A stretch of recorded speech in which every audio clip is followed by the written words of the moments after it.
Okay, we'll go ahead and get started here. Can everybody hear me okay? Loud and Very loud? Okay. I'll hold down just a little bit farther. Most people will hold it right here, so I just want to make sure it's good and loud and people can hear. There's going to be a lot more people in here tonight. I want to welcome everybody out here tonight, or today, for the Grassroots Day on the Hill. Of course, we're going to start out with the Pledge of Allegiance and a prayer. So if I could have everyone stand. I pledge allegiance to the flag of the United States of America and to the republic for which it stands, one nation under God, indivisible, with liberty and justice for all. My brother Roger Wood will do the prayer.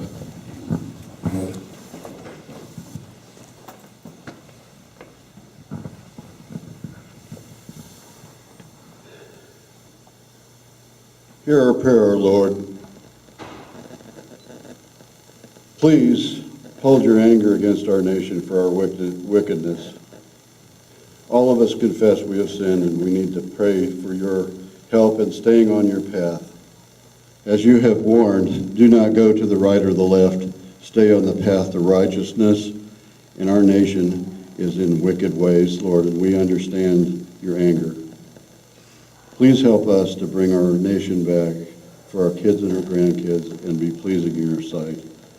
We know that there's a deep stench in your nose right now. Lord, help us to help our nation back and give us that opportunity to help our country. Lord, amen. All right, just a couple brief things here before we get started. One is there's a couple of events, or an event coming up here and several events going on around the state that you should be aware of. There's several things we're doing on the state sovereignty side, but the first and foremost, we got to get the big man involved. God has to be leading us, and we have a great patriot here, a woman that's got the faith movement to get up and get active. Donna LaPolt. She's going to tell you about some of the events that are coming up. Thank you. We're very excited to announce that we're going to have what's called the Awakening Freedom Tour. And I don't know how many of you were at Covenant America in Kansas City and were able to hear Neil Marvin, who wrote the book, Jesus is and was involved in politics. But he kind of won the heart of Roger and Robert, for sure, and many Kansans, and also of our governor. And so we're going to be touring the state. We're going to 10 different cities, and we're going to start in Kansas City, and that's going to take place on February the 8th. I've got some flyers here, and if you would, please help get the word out. We're doing quite a bit of advertising, and we spent a lot of time in Kansas City getting this going. Then we're going to join on June the 14th with Reclaiming Kansas for Christ, with Roger and Robert in Wichita, Kansas, and that's going to be an exciting entire day. The one in Kansas City will be from 9 to 11:30 a.m. at Lenexa Baptist Church on Saturday, February the 8th, and we think it's going to be a great day. I'm going to be speaking to parents and grandparents about taking back the responsibility of teaching your children the truth about history. And no matter where they go to school, if they're not being taught properly, then we're asking you to begin to teach them phonics, basic math, so that they will not have to go along with a lot of the foolishness that's going on, so they can actually begin to read and learn their history. And so we're going to have some resources there. We've talked to Chris Ann about possibly having some of her resources there. We're going to equip the parents to take back this country, and that we've got to sow into that next generation. Just one quick quote. David Barton said he believes we're already in the Great Awakening, and his statistic on that is that everybody was just like real excited when we became 53% pro-life in our nation. I was kind of appalled. But anyway, the facts are 72% of the teenagers are pro-life. So that means that God is really working. So. Yeah, one of the things we have to do is make sure that God is at the front of everything we're doing. And like our founding of our nation, our pastors stood up, told the truth, and got the people engaged in liberty, and got them. Our forefathers came over here so that they could have the book of liberty written in their own language, the Bible. And if we can get back to that, get back to God, He will lead us back to a nation of freedom. And that's a key component, and that's one of the things. We've got to get churches involved. We've got to get people of faith involved if we're ultimately going to change our nation. And okay, another thing I wanted to mention real quick is there are some essential guides to liberty out there, and there's a bunch of them that are being done. We mention all these things that are happening, and these things are coordinating around the nation and around the state. There are a lot of God things that have happened to put these things together. And there is a reformation going on, because there's a lot of materials being put out there right now that follow the same stream of consciousness and really bring us back to our founders and our forefathers. Several great ones, of course. Chris Ann, buy everything she's got, watch it, read it 5, 6 times, whatever you have to do. Outstanding. Paul Barkey, Dr. Paul Barkey, great information here from the state of Kansas. He's doing a Kansas history book that you've got to get a hold of, and outstanding information. A couple other quick guides. If you haven't seen Monumental, it is an outstanding, the monument to our forefathers, unbelievable. It is the Statue of Liberty for our nation. It has the matrix of liberty in it, how our forefathers set our nation up, and it's quintessential. There's a 12-lesson DVD on that right now. There's a movie, a documentary, and a 12-lesson DVD. This is an essential guide to understanding the Pilgrims and our forefathers. Another great guide on the Constitution is The American View of Law, Liberty, and Government by Michael Peruka and the Institute on the Constitution. We're going to have information on this on June 14th, but this is the best Constitution course. It's the biblical view of law, liberty, and government, the way it's supposed to be. And so these are essential guides that I hope that you'll pick up. Okay, quickly, I want to thank the group that put and sponsored this brunch this morning and our Grassroots Day on the Hill, Alex Poulter and Political Chips for putting this on.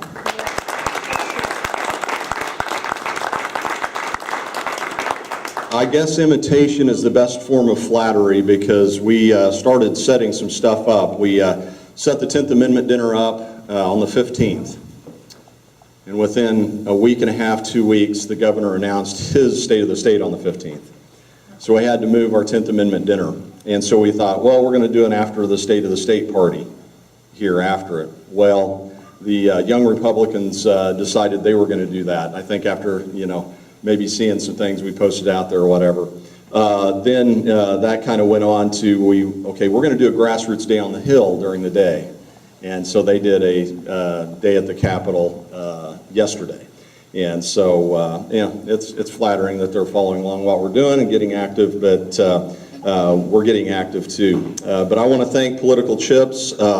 And speaking of essential guides, we're going to find out here in just a second about the essential guide for Kansas, an essential guide, I believe, for our nation. And it is a way that can help us, keep our leaders and get principled statesmen and keep principled statesmen in office that work off of principle and not just politics. And this Vote Pro Chips is an outstanding program. And it's going in Kansas, Missouri, Nebraska, but they're going to tell you all about this. I've got a gentleman that is going to come up and tell you all about what is happening with Political Chips and what it's about. I'd like to welcome Dale Chaffee, the geezer. Thanks, Ron. Yeah, the precious few folks remember that name, but Geezer's pretty easy to remember. A couple of things I would like to start off with, and I'm not going to take much of your time. I'm not going to torture you with a lot of long-winded stuff, but there are a couple of things that we've already been mentioned, and something that I recently read that reminded me where it is that our founders stood at the time of the American Revolution.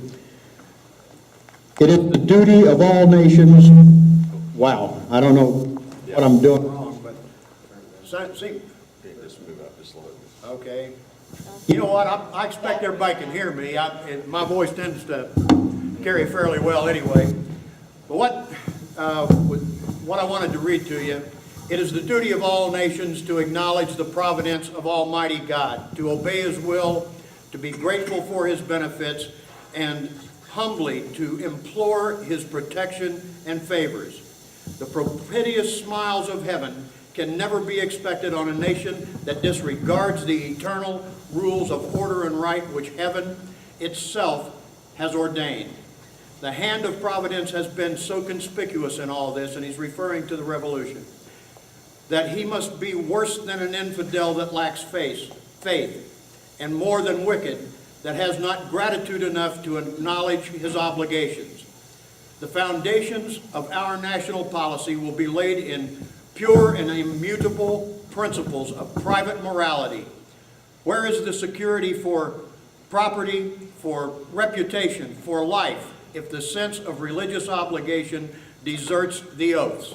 One of the things that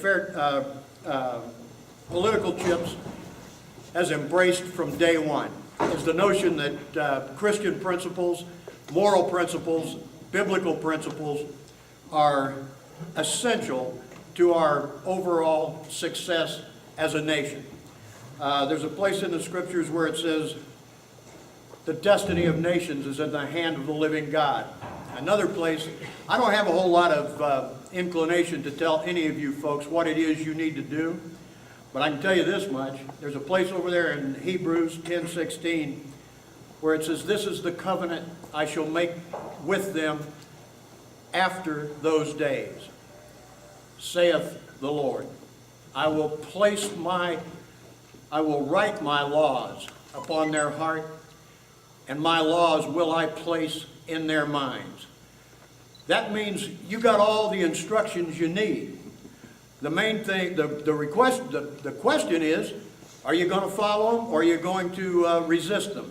As we've seen from a great many pieces of history, people tend to reject those instructions. As you look at the Political Chips brochure that's on your table, one of the things that I find is readily embraced by virtually everyone I talk to, and that is our legislative test. Every piece of legislation that comes before any legislative body, there's only 4 questions that amount to anything. Number 1, is it moral? Number 2, is it constitutional? Is it affordable? Do the people both need and want it? Failing any one of those questions with an affirmative answer, then that legislation ought properly to be opposed, period, in every case. You look at the Rubin rule. This is one of the things we think, we'll talk about this more a little later, but record every vote, bundle no bill. John Rubin stood up yesterday, or at least announced yesterday in his committee, that effective immediately, that means yesterday at the first meeting, every single vote in his committee will be recorded. He also announced that he would vote on every issue that comes before that committee. Many committee members in our legislature don't vote unless there's a tie. Well, that's awful convenient because it makes it almost impossible for any of their constituents to have a suspicion even what it was they actually stood for. If they vote and have it recorded, then when you want to know what he actually stood for, not what he said, all you got to do is check it out. Well, my hat is off to Judge Rubin. This is the act of a statesman, not the act of a political calculation. He has met with quite a considerable amount of resistance in this endeavor, It was brought up last year. The record every vote thing never even got on the floor. The bundle no bill failed by only 3 or 4 votes, so we got a real good shot. We need all of it. At Political Chips, there's a whole lot of investigation you can do about this. The fair tax passes the legislative test quickly. We'll talk more about it later. We got a lady here that's going to tell us all about some other stuff that you probably will be interested in. Thanks for the opportunity.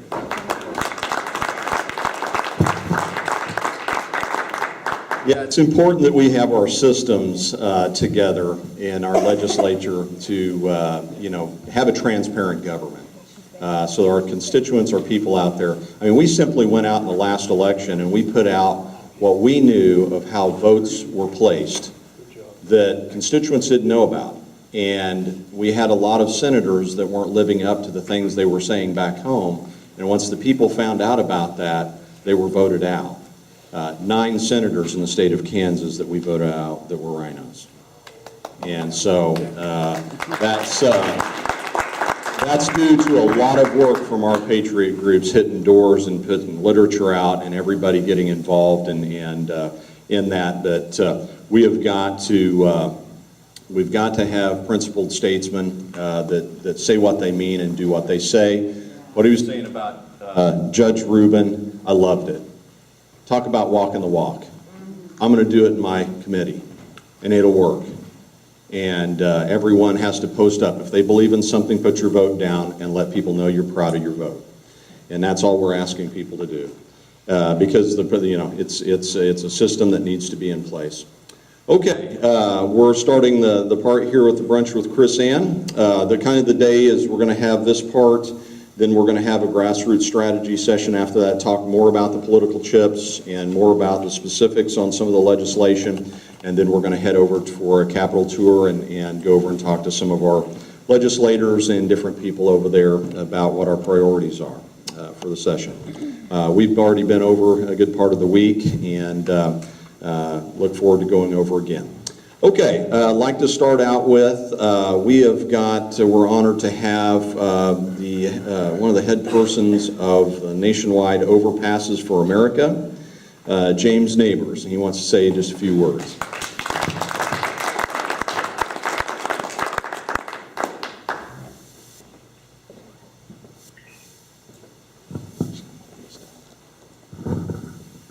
Good, right here.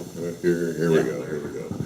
All right, well, one thing I can promise you is I will not be the best speaker you have today. This is not something, radio's a little easier. You can close your eyes and concentrate.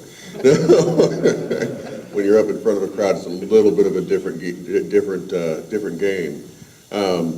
If you haven't heard of Overpasses for America, we started out the name with a very clear statement, and it was Overpasses for Obama's impeachment.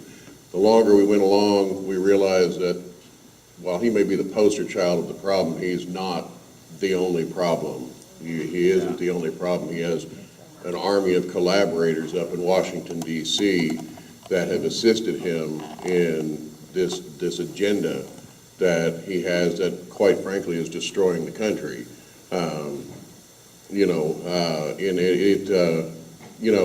It got started out because really, I know I wasn't the only one, and it's shown by the results of how many people have joined.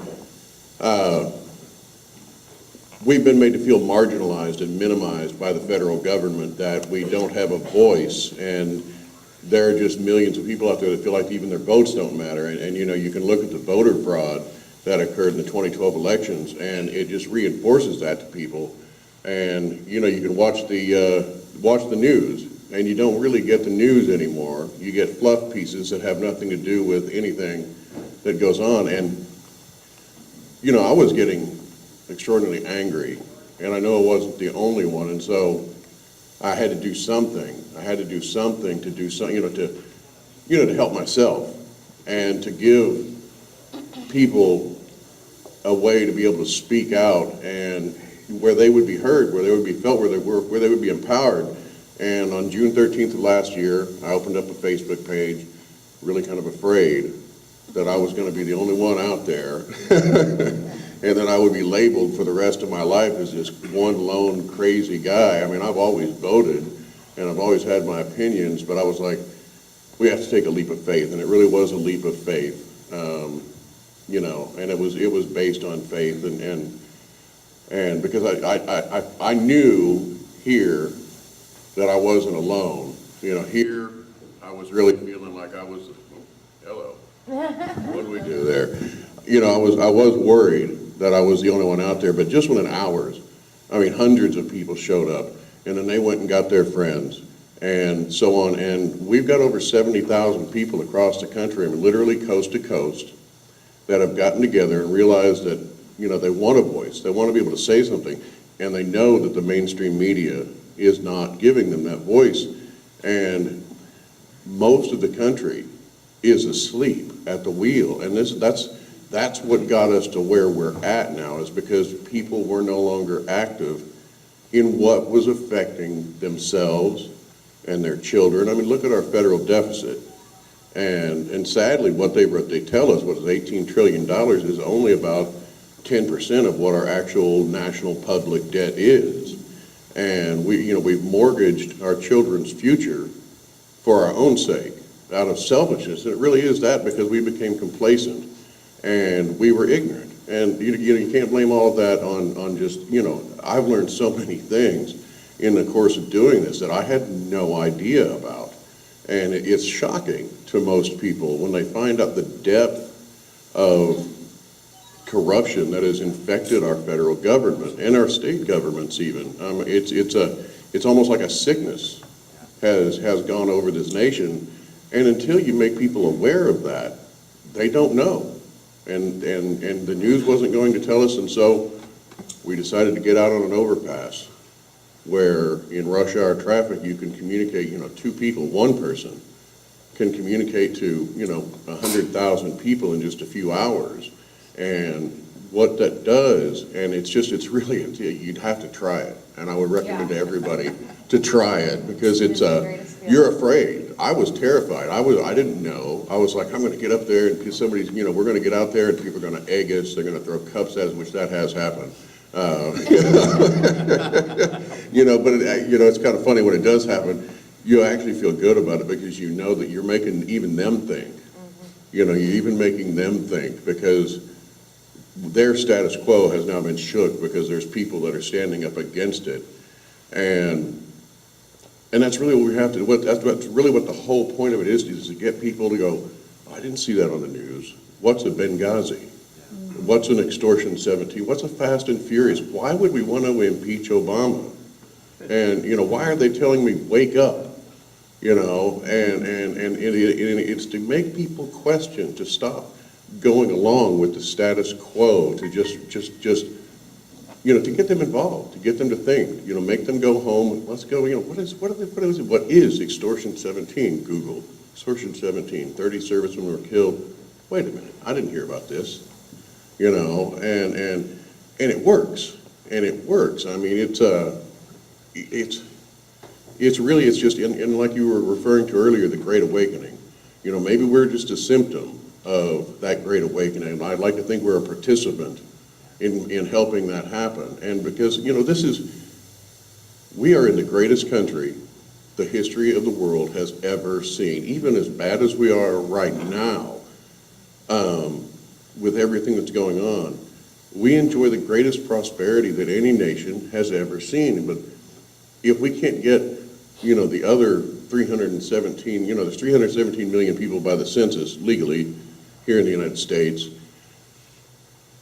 If we can't get at least a good portion of them involved in the affairs that go on in this country, you can look at Europe, at how socialism has caved it in. The prime example of how that failed was the Soviet Union. We all saw what it did. I mean, the country, it imploded upon itself because they couldn't afford to keep it operating. And we have to stop that here in America, and it's crept up on us over decades. It's been like a chip away, like if you took a hatchet at a redwood. It's not going to fall overnight, and it's going to take a long time. But that's what they have done, is just little by little, chip here and there. And our country's teetering on the brink of disaster as we speak. And, it makes me feel very good to see everybody here because I know that there's people getting involved, and people are waking up, you know, but what we have to do beyond here, even if you never join us on an overpass, but I have to recommend it, you'd be amazed how exhilarating it is. You know, the first time we ever went up, it was scary, because you don't know what's gonna happen. And then you see all these people, you hold a sign up, you know, honk for America, or honk to impeach, and 4 out of 5 cars, it goes like, you know, you'd be amazed at how fun it is, and how much better you feel. I mean, it takes weight off your heart and stress out of your mind to do it. So if you ever get the opportunity, I highly recommend it. It's a wonderful stress reliever. You know, and you know, with that said, this year one of the things we plan on doing, and we're doing this all across the country, are vetting political candidates to run against these, you know, the liberals and the rhinos, you know, because we've got to do that. We've got to get people to realize that these are the wrong people for the country. They vote for themselves and for their friends and for their cronies and for their corporate sponsors. They're not voting for what's the interest of America. And we have to get away from that. And we have to pass laws to ensure that that happens. And we need to repeal laws that have caused it to happen. And that's one of our goals. We really, you know, if we took the Senate again in 2014, I would like to think that in our small way, we help make that happen. And you know, the big thing is one of the main people that we're targeting are people that have never voted, because the majority of people in this country have never cast a vote in their lives. And it's time for those people to get involved. I mean, I've got people in overpasses, and this is the amazing thing too, is the awakening that's happening is, you'd be surprised how many people we've got with us that voted for Obama. There's nothing wrong with that. He ran the first time on a great campaign, Hope and Change, and even in 2008, where everybody knew we needed to have change. And he had a fantastic campaign. There were a lot of questions, but there's always questions when it comes to politics. And people were just, you know, it was an excellent campaign. I have to give him credit. I have to give him credit, you know. But I also have to give him credit for one other thing. When he was reelected in 2012, what it did is galvanize everybody in this room to see that we needed to change, but not the change that we were looking at. And you know, what we've, you know, and it really did, I think that the 2012 elections really started, hello, there we go again. What am I doing? Yeah, all right. That Great Awakening, it was like, you know, we had one eye open, and now we've got two eyes open, and now we've got to get out of the bed, and then we've got to start walking. But the only way that will happen for the sleeping giant of the silent majority to get up out of bed and get moving in a positive direction is everybody here to go tell everybody they know, and then get everybody that they've talked to go talk to everybody they've talked to. It's going to be the friends and the families of America that stand up and say no more to this dirty politics. And you know, that's going to be what saves the country. It's not going to be a military coup or whatever, like you hear a lot of people talk, you know. It's not going to be anything like that. It's going to be everybody here and their friends and families that gets that done. And, you know, I'll go ahead and close here. And I don't think that, that's what it is. It's a wireless, and so I'm not close enough. If you want to try it out, I'd encourage you to go to overpasses.org. If you're on Facebook, it'll direct you to the link. And come join us sometime. You'd be amazed how much fun it is. Bring a flag, that's all you need. If you don't have that, we'll have one for you. Thank you so much. Thank you. Can we raise that thing? Yeah, we may have to raise it up there a little bit, or push it out this way. I think if you're up close enough to the podium, it kind of catches it. I just wanted to say a quick comment. You know, it's funny how he said, I had to get up and do something. That's the way most of our groups started. You know, I feel like we're like Tyrants Anonymous, you know. I can't stand it, I have to do something, so we organized. We got other people of like minds to get together and have therapy sessions on how we get rid of the tyrants.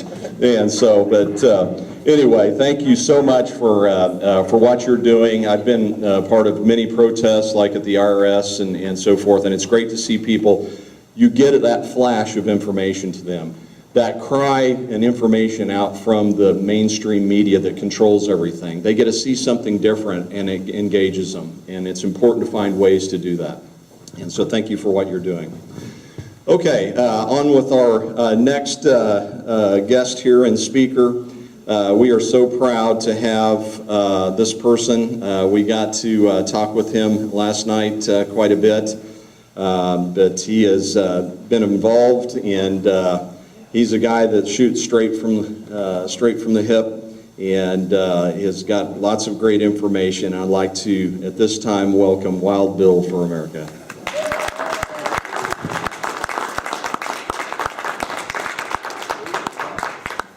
My hat is over there. I'm among friends, I don't need to wear the hat. He's got to put on the gun. Well, it was about 2.5 years ago that I paid, I think it was $80 for a used little camera on eBay and went down to the local park to start speaking about what was on my heart, about what's happening in this country.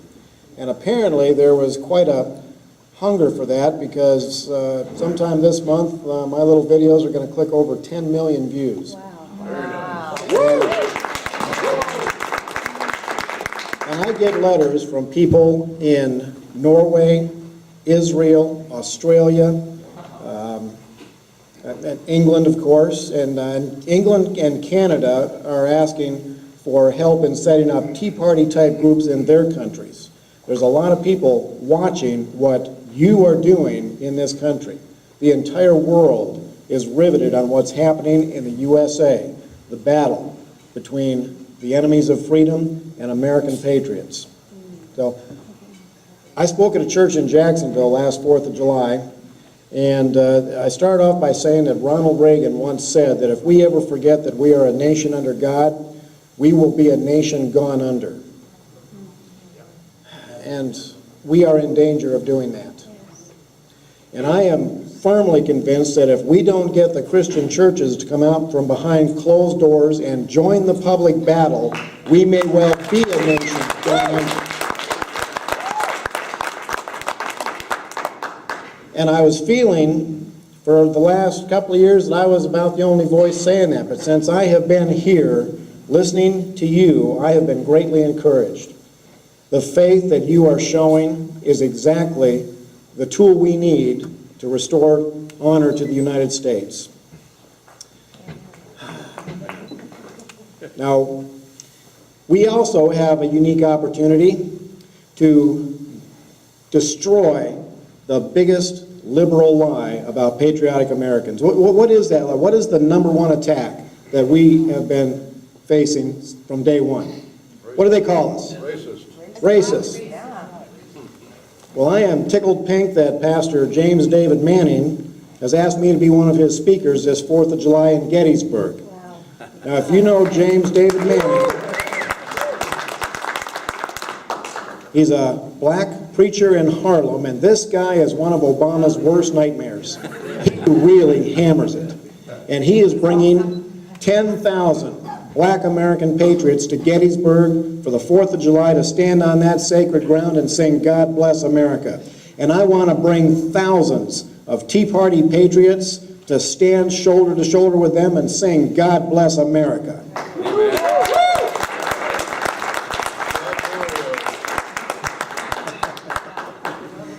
We need to put to death some of the lies that have been said about us. We know we are never going to get a fair shake from the mainstream media. That means we need to make an end run around them. That's one thing the overpasses do, and I salute you for that. Thank you. Another thing we're doing is, well, I'm rabble-rousing. That's basically what I do in life now. My only real talent is not being able to keep my mouth shut, so I do videos. But I've also watched from day one the frustration that patriot groups have in getting Americans active. This has been the Tea Party nemesis from day one. Millions of people sign up, very few are willing to actually do anything. But I noticed that in all 50 states, there are handfuls of people who are really fed up and they are ready to take the fight to the enemy. So I got to thinking about that, and I decided to take a page from our military special forces. Think about our special forces, the Navy SEALs, the Green Berets, Marine Recon. They strike fear in the hearts of America's enemies, and they operate in small groups. They are unpredictable. They use unconventional tactics. They hit where they're least expected. What if we were to become more unpredictable? What if we started disrupting the liberal agendas in ways that they didn't expect? They fully expect us to go do our marches in Washington, D.C. And what happens is we usually leave the place cleaner than it was when we got there. They are experts at drawing the drapes and ignoring us. So we need to do things that they just flat cannot ignore. I did a video called Patriot Special Forces, where I put forth this idea that American patriots can use some of these unconventional tactics in our political movements, and that got the attention of Captain Larry Bailey, retired Navy SEAL, former commander of the Naval SEAL Training Center in California. And I met with Captain Bailey, and he said, "Oh, Bill, that's a hell of an idea you got there. We got to work together on this." So I've been traveling with Captain Bailey around the country, meeting with retired officers of the Green Berets and Navy SEALs, and how we can use unconventional tactics to make our small groups, the ones that are willing to get out there, really effective to disrupt the liberal agendas. So last year, I started T-Teams USA. And what this is not a Tea Party chapter. It does not compete with Tea Party or 10th Amendment or anything else. This is a group that comes alongside and gives the activist people a team to fight on and a specific mission to accomplish. We are going after the funding of corrupt politicians. We are identifying the businesses that keep these going, and if we can disrupt some of their funding, we will send a shockwave through the liberal left. Cut off their blood supply, so to speak. And how many here are familiar with the Black Robe Regiment? Outstanding. The Black Robe Regiment, it was back in the days of the Revolutionary War, and it was the preachers who spoke most forcefully for freedom, and they were so effective at firing up the colonists that the British nicknamed them the Black Robe Regiment. So T-Teams is there throwing fire on that gasoline, and we are reconstituting the Black Robe Regiments around the country. Pastors are stepping up, and they are challenging the government gag orders. They are speaking out boldly for all of their people to let their light shine before men. Not just in the church, but everywhere. We are picking up the banner of God and country, and we are marching it right back into the public square where it was for the first 200 years of this nation's existence.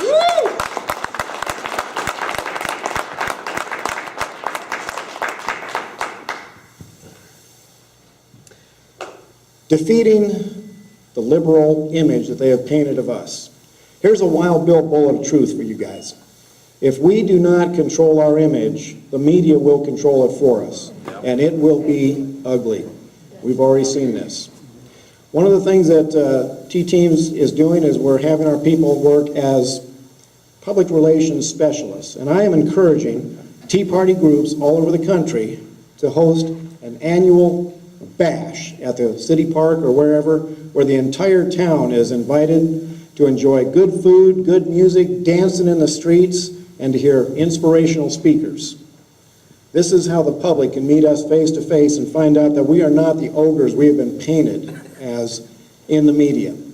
There's a lot of people, we had dinner last night and we were talking about some of the experience we've had where we tell people that we are Tea Party and how they go, "Oh, I've heard about you guys." We have the power to defeat that if people meet us face to face. They need to know that we are not the angry Americans. We need the support of the American people. and American people are not attracted to angry people. We're the good guys, and granted, we do have a few things to be irritated about, but there's no reason why we can't have a little fun along the way. I always try to throw in a little bit of humor in my videos, even though it hits politically pretty hard, because if you make people smile, they'll keep coming back for more. Yeah. Let's make a New Year's resolution that we are going to make people smile, along with our message of cleaning up the politics in the USA.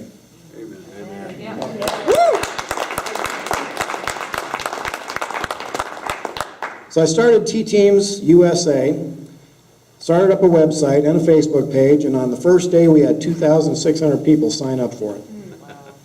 And I was speaking at a rally in Orlando, I think it was, and somebody asked me what we can do to make the Tea Party more effective. And my answer was make them feel like they're a part of a team. Never underestimate team spirit. Sports teams understand it, the military understand it, the importance of team spirit and an insignia. This is why T-Teams USA wears the Roaring Lion patch. And if you sport coat guys, it will soon be a lapel pin also. It has the American flag, the Minuteman, the Constitution, and a roaring lion overall. That is the Lion of Judah. You know who that is. Yes. And he's roaring at the left. I thought that was appropriate. So I brought some brochures for T-Teams USA.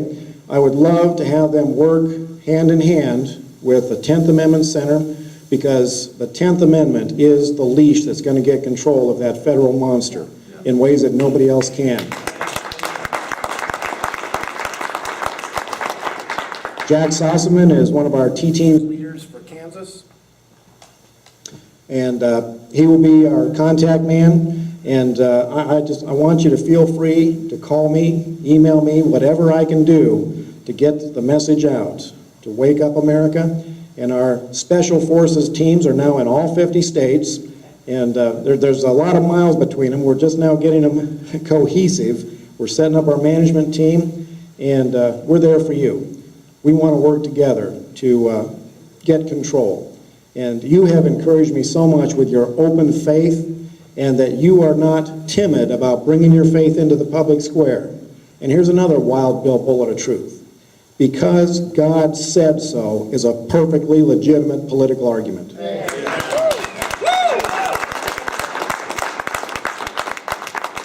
Thank you for inviting me to be here, and America bless God again.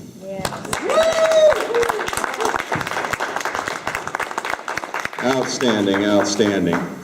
Well, we have got some tremendous patriots here today, and we're so honored to have them here. I guess, if anybody needs to grab something to drink and do all, we've got our next person. The bathroom is over here. Yeah, and the bathroom's that way. Here in just a few minutes, we will have a presentation by Chris Ann Hall. Chris Ann, we've got to see at the Constitutional Sheriffs and Peace Officers Association. I've seen her videos and been following her for a long time. We are very honored to have her here. She is going to do a great presentation today and great information. She's such a good teacher and passionate about liberty. And then we'll have a chance to do some questions and answers later about the issues of the day and what's going on in our nation and around in our states and those kind of things. So let's take a quick break, just a 5-minute quick one, grab a drink and so forth. We're going to come back and she's going to finish out till 12:30-ish, and then we're going to go on to our grassroots strategy session. Thank you.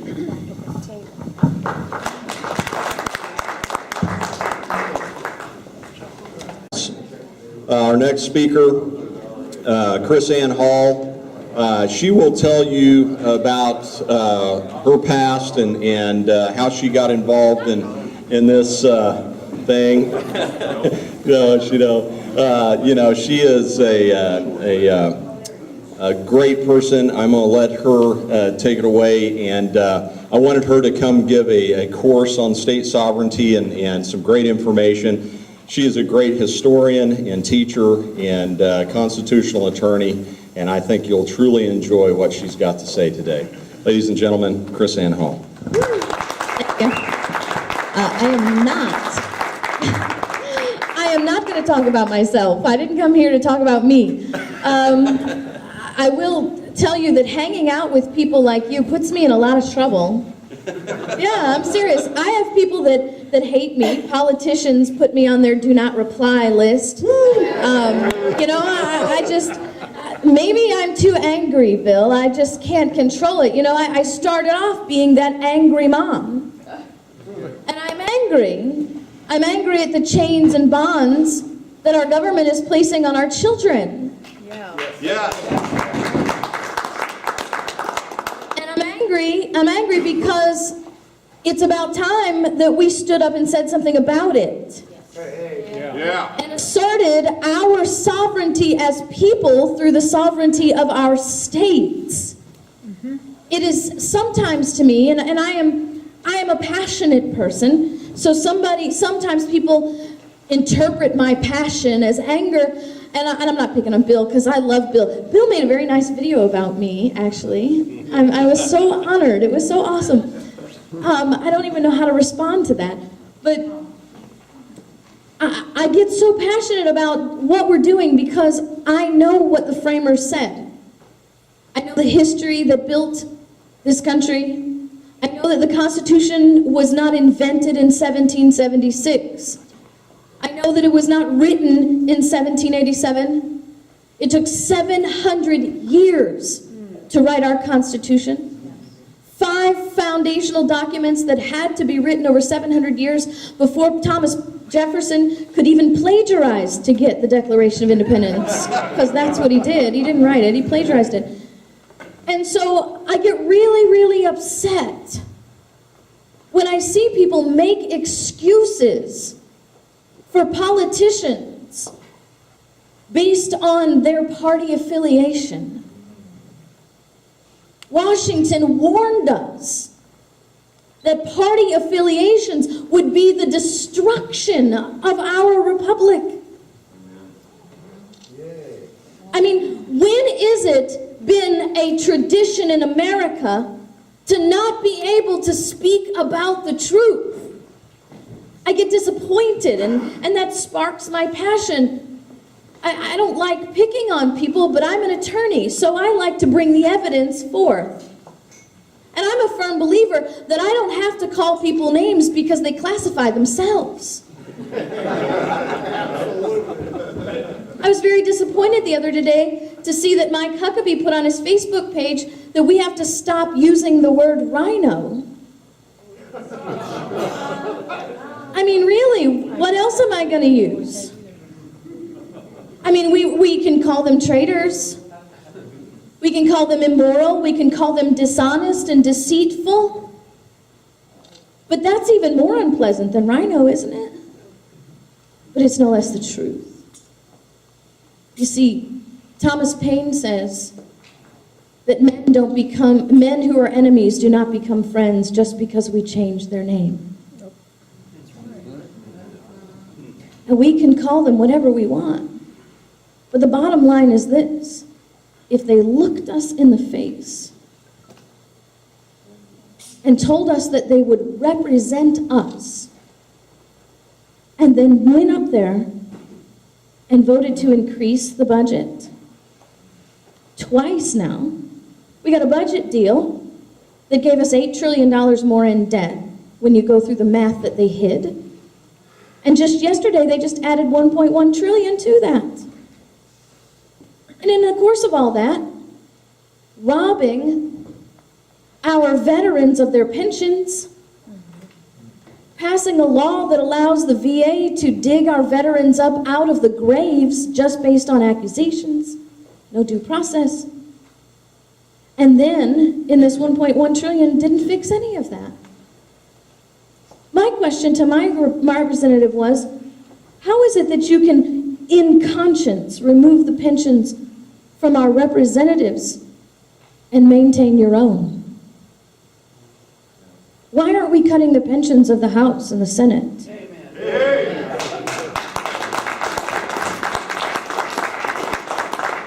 Because frankly, the men and women who served our country and earned those pensions earned them a whole lot more than anybody sitting in the House or the Senate.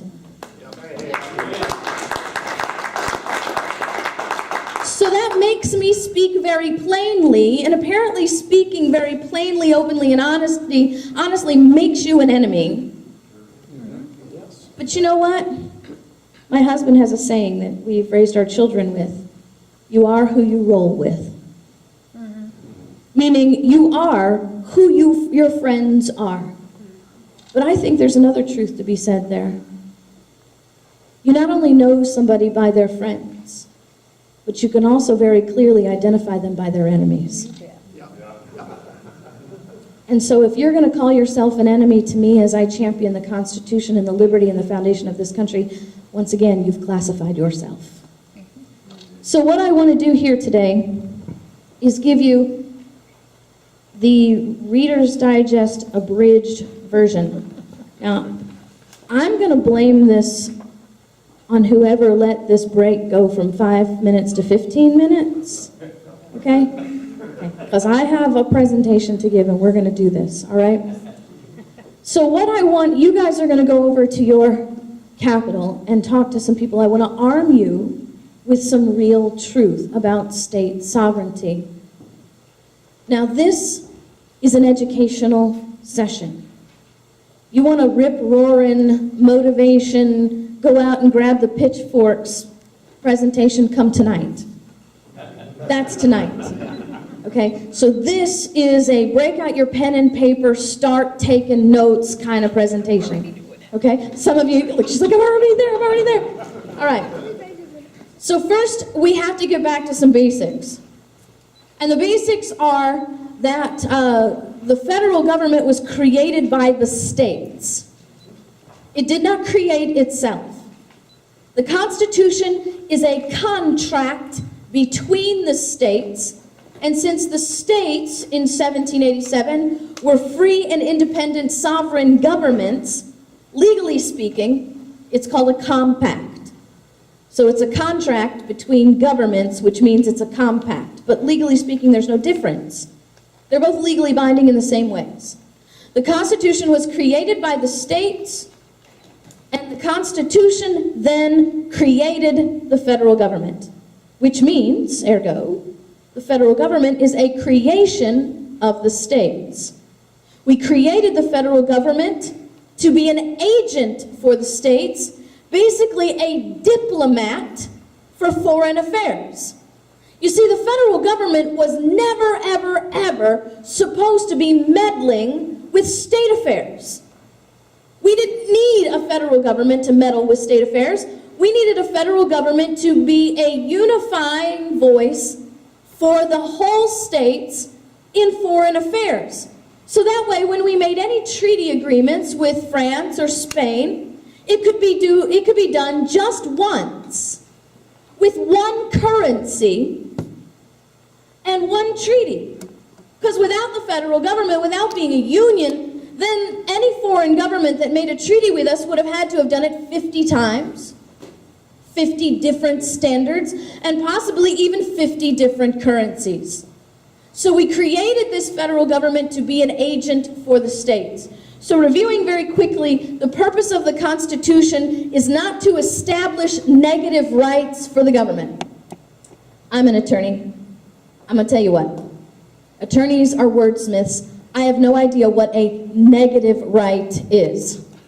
I think maybe you might find it in the dictionary next to dry water. Okay? The bottom line is this. The Constitution is not set up to set up negative rights of the states. For two reasons. There's no such thing as a negative right. Second reason, we give no rights to the states or to the federal government. We have delegated, according to the 10th Amendment, power, not rights. The federal government has no rights. But the real purpose of the Constitution is to preserve liberty. That's what the preamble says. To preserve the blessings of liberty to ourselves and our posterity. And knowing that that is the primary purpose of the Constitution, then everything that the Constitution does must fall in line with the preservation of liberty. Any act that the federal government does, any act that the states do, must fall right into line with that preservation of liberty, not just for ourselves, but for future generations. In that, we create created a union, not to create a perpetual, indivisible, one world government, but to create a union of sovereign, independent countries so that we could have established a safety in numbers to protect ourselves from foreign invasions, and we could act as a whole. And anything that we have done in the creation of the Union must be taken in light of the fact that the purpose of the Constitution is to preserve liberty. We created not an unlimited rogue federal government. We created a defined and limited federal government. Why? Because a defined and limited federal government is the only way to preserve liberty. Madison said, the powers delegated to the federal government are few and defined. Those that remain in the states are numerous and indefinite. He said the powers, the latter, those that are delegated to the federal government, are to be for, remember, we created them for foreign affairs, are for external objects, he said, and then he names them. Ready? War, peace, negotiation, and foreign commerce. That is all your federal government is supposed to be doing. He continues and says, the powers that, and this is the key word, remain in the states are literally, and I'm paraphrasing, covering everything else. So if it's not war, peace, negotiation, or foreign commerce, it belongs in the states. Which means, if the federal government is doing more than war, peace, negotiation, and foreign commerce, then it's stealing power from the states, and that is an unlawful use of power. It is an unconstitutional use of power. And we shouldn't be allowing it on the state level. Period. All of this hoopla that we have, all of this reasons that we get upset about what the federal government is doing is somewhat frustrating to me, because the answer is right there in front of our faces, and it's so very easy. And it's so very simple. It doesn't require an enormous election process. We don't have to go through a real concerted effort to vote all the people who can't follow the Constitution out of the House and the Senate, because I'm thinking we're up to about, 520 now that need to go, maybe?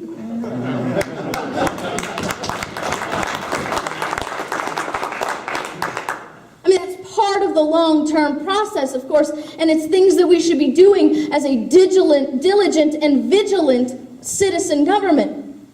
But the answers are right there, and they're really, really simple. But we've got to understand where we come from so we can get this power for ourselves. So let me ask you, if the federal government is not defined in the Constitution, why did our framers go through the trouble to have one? I mean, seriously. Because if we don't, because your federal government wants you to believe that they can define the Constitution any way they want to. It's called a living, breathing document, after all, you know? It just matters what we want it to mean. The Supreme Court can rule that the EPA can control carbon credits because, you know, that's a new delegated power. Why? Because the Supreme Court said so. So why didn't they just get together and say, okay, we're going to form this union, we're going to make this federal government, and you guys do whatever you want, and when you get out of control, we'll handle it. Well, because then we're not a constitutional republic, then we're a kingdom again. And then your only response in a kingdom is not to find a new king to elect, but to start chopping off heads. We have a constitution, so we don't have to have a revolution. Amen. Hey.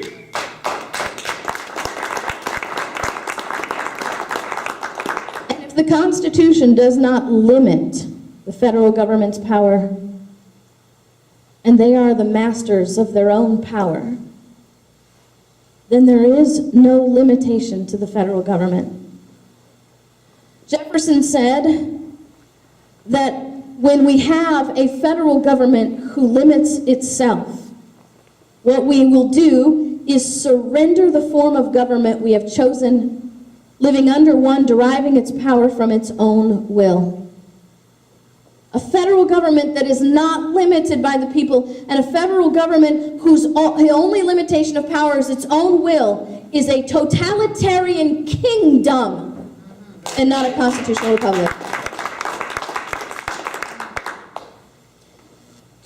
Madison warned us about enlarging the federal government by forced construction of the constitutional charter, meaning we can reinterpret the general welfare clause to mean that the federal government can do generally whatever it wants to do. That is not what the general welfare clause means. Necessary and proper doesn't mean that Congress can pass any law that makes it necessary and proper to justify their existence. And the tax and spending doesn't mean that the federal government has the right to tax and spend for things that are not delegated within the Constitution. So if it's not been delegated, they can't tax you for it, and they can't spend with it.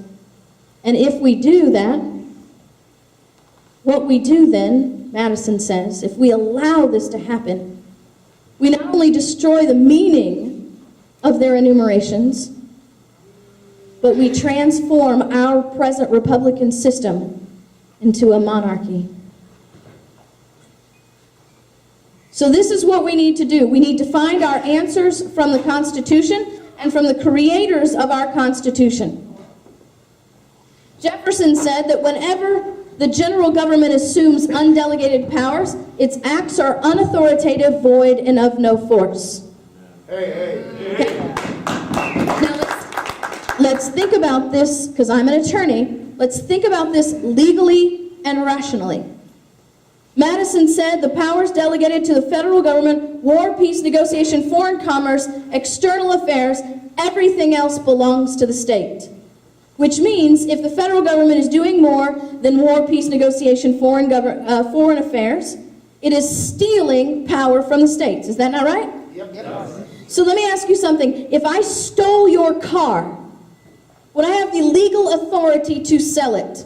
No. No. Do you have to sue me to get your car back? No. No, you do not. You simply provide to law enforcement or to whomever's involved the copy of your title deed to prove your ownership. The poor guy who bought the stolen car from me is the one who has to sue to get his money back. So if the federal government is stealing power from the states, does it have the legal authority to use it? No. Do you have to sue the federal government to get that power back? No. You have to show the title deed to your authority. What is the title deed to your authority? Constitution. Madison said, in the case of deliberate, palpable, and dangerous exercise of other powers not granted, the states have the right and are, and I love this part, duty bound. Because I think a duty is greater than a right. Duty bound to interpose. Why do they need to interpose? Because we need to maintain the federal government within its limitations. Because if the federal government escapes its limitations, it's not simply just a rogue federal government. The only consequence that will result is the destruction of liberty. You see, it is an historical truth that governments always want more power. It's an absolute truth, proven throughout history. Hamilton said, experience is the oracle of truth, and where its responses are unequivocal, they ought to be held to be sacred and conclusive. This is a sacred and conclusive truth, that governments always want more power. Are you sick to death at all the power that's being consolidated in Washington, D.C.? Yes. But you know what? That's naturally what Washington, D.C. should be doing. That is the nature of who they are. Do you know what's the problem with our society today? Not that the government is acting like government does, and government should. It's the fact that people are not pulling back.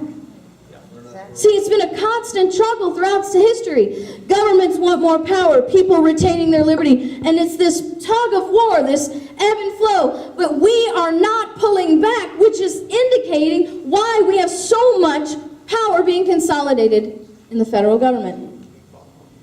and the only consequence will be the destruction of our liberty. Interposition, Jefferson called it nullification. Let me warn you, if you go up to your politician and bust out that word nullification from the get-go, doors are going to slam in your face, they're going to label you a kook bird, and not hear a single word that you say. Nobody told me this. I had to learn the hard way. I went to my, I am a person, I don't know how you are, I am a person that has to learn on my own. Right? I can sit in a classroom and learn from people, but if I don't pick up the books and feel the pages and ingest the stuff on my own, it's worthless. It means nothing to me. So when I figured out what nullification is, who are my 10th guys here? Okay? So you guys know nullification. And they're laughing at me because she's like, she figured it out. But I did. I had to figure it out for myself, and I was so excited. I thought, this is so obvious. This is so plain. How could we have been missing this for so long? And I marched right up to my Senate president in the state of Florida, and I said, my name is Chris Ann Hall, and I want to come and speak to the Senate about nullification. Now, he still claims to be a conservative, constitutional Republican. So I thought, I'm on I'm on safe ground here. He steps back and says, nullification? Well, I guess the Supreme Court didn't get your memo. At first, I'm standing there thinking, who's he talking to? And I said, my memo? I guess he didn't get Jefferson or Madison's memo either then, did they?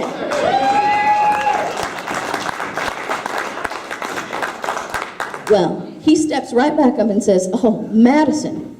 Talked to Madison lately, have you? I said, well, a matter of fact, I did, sir. It's called the Federalist Papers, and maybe you ought to pick them up every now and again. At which time he figures out I'm not backing down, right? He turns his back on me, starts waving his hand, mumbling things about dead, irrelevant people, and I'm still standing there stunned, right? Now, set the scene for you. We had just finished a Senate committee meeting, so the room is full. He is about as far from me as this handsome gentleman with the big beard. And he's walking away from me. I said, hey, Mr. Gates, I thought you said you were a constitutional conservative Republican.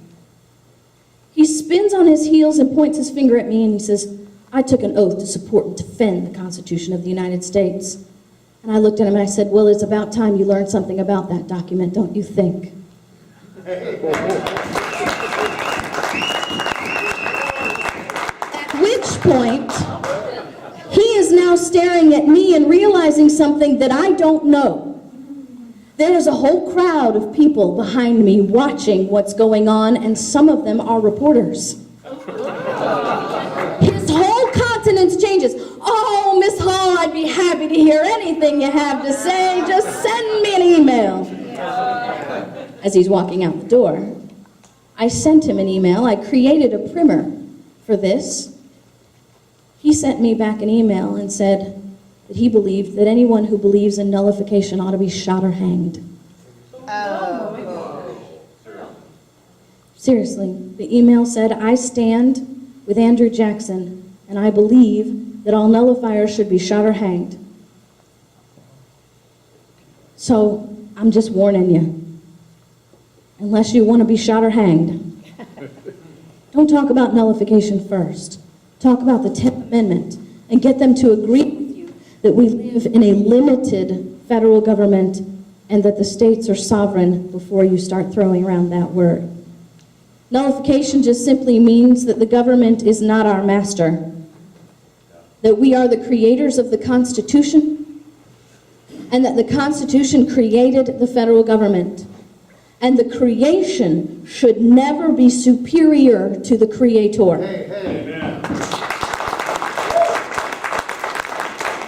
Do you know what that means? We have a creation that feels it's superior to the creator. Mary Shelley wrote a book about that. Called it a monster. We have have a Frankenstein federal government. We should be saying, the federal government is not our master, we are the masters over the federal government, and we will not comply with these unconstitutional mandates. And Jefferson would agree with us. The several states who formed the Constitution, being sovereign and independent. See, this is the essential thing that we have forgotten in this country, that we are sovereign and independent. We became sovereign and independent in 76. Nothing changed about that in 1787. And in spite of what some people might say about any amendments that have been added to the Constitution, there is nothing that has changed the fact that each and every one of the states in the Union is a sovereign, independent government. Now, this is the training that I want you to see. Because when you start talking to your politicians, there are 3 standard no-nos. And I mean not for you, but for them. They're going to tell you, well, nullification, it's not in the Constitution, so it's not really a remedy because it's not in the Constitution. Or they'll tell you the Supreme Court said no. You'll hear things like, well, the Civil War settled that issue, or the Supreme Court hasn't allowed that to happen. And then you'll hear, which is my favorite one, the Supremacy Clause prohibits nullification. But the bottom line is, every one of those no-nos can be easily answered. The first one is, it's not in the Constitution, okay? Well, the 9th Amendment reads, the enumeration in the Constitution of certain rights shall not be construed to deny or disparage others retained by the people. What the 9th Amendment means, and I firmly believe this, I teach this when I travel the country, your 9th Amendment is the most important section in the entire Constitution and Bill of Rights. It is the 9th Amendment that makes us a republic and not a kingdom. You see, when you live in a kingdom, the king holds all the power and hands out the rights as he sees fit. That's what a kingdom is. You wake up every day in a kingdom and you never know what you're going to get. But you see, in a republic, as the 9th Amendment declares, all the rights in the universe belong to the people. And the people delegate just powers to the government based on the consent of the governed. That is the difference between a kingdom and a republic. Now, while I'm taking a minute to discuss governments, why don't we discuss a democracy? Because we like to hear people say that we're a democracy. I believe we like to hear that. I do. I believe we like to hear that, because if we didn't like to hear it, we would stop it. We would stop electing people who call us a democracy, even if they give a good speech and sound patriotic and bring a tear to our eye. Because there's a huge difference between a kingdom and a republic, but there is no difference between a democracy and a kingdom. You see, the only difference that you can find between a kingdom and a democracy is in a kingdom, the king holds all the power and hands out the rights as he sees fit. In a democracy, it's the mob that takes the place of the king. And that means the rights of the people are dependent upon the whim of the mob. Is that the kind of place you want to live in? Because it's just totalitarian no matter who's in the front end. But all the rights in the universe belong to the people as declared by the 9th Amendment. Well, what are our rights? Sam Adams says, among the natural rights of the colonists are these. First, a right to life. Can I mention to you, if you don't have the ability to live, you don't get any liberty? Right? So if the government is freely taking away your life, regardless of whether you're 30 years old or in the womb, can I get an amen? Amen. They're depriving you of your life, which means you have no liberty. You have no right to property. Sam Adams says, among the natural rights of the colonists are these: first, a right to life; secondly, to liberty; thirdly, to property. Now I want you to look at this little word here, together. That means number 4. the right to support and defend them in the best manner possible. You have not only a right to life, liberty, and property, but just as importantly and just as equally, you have a right to defend those things. Which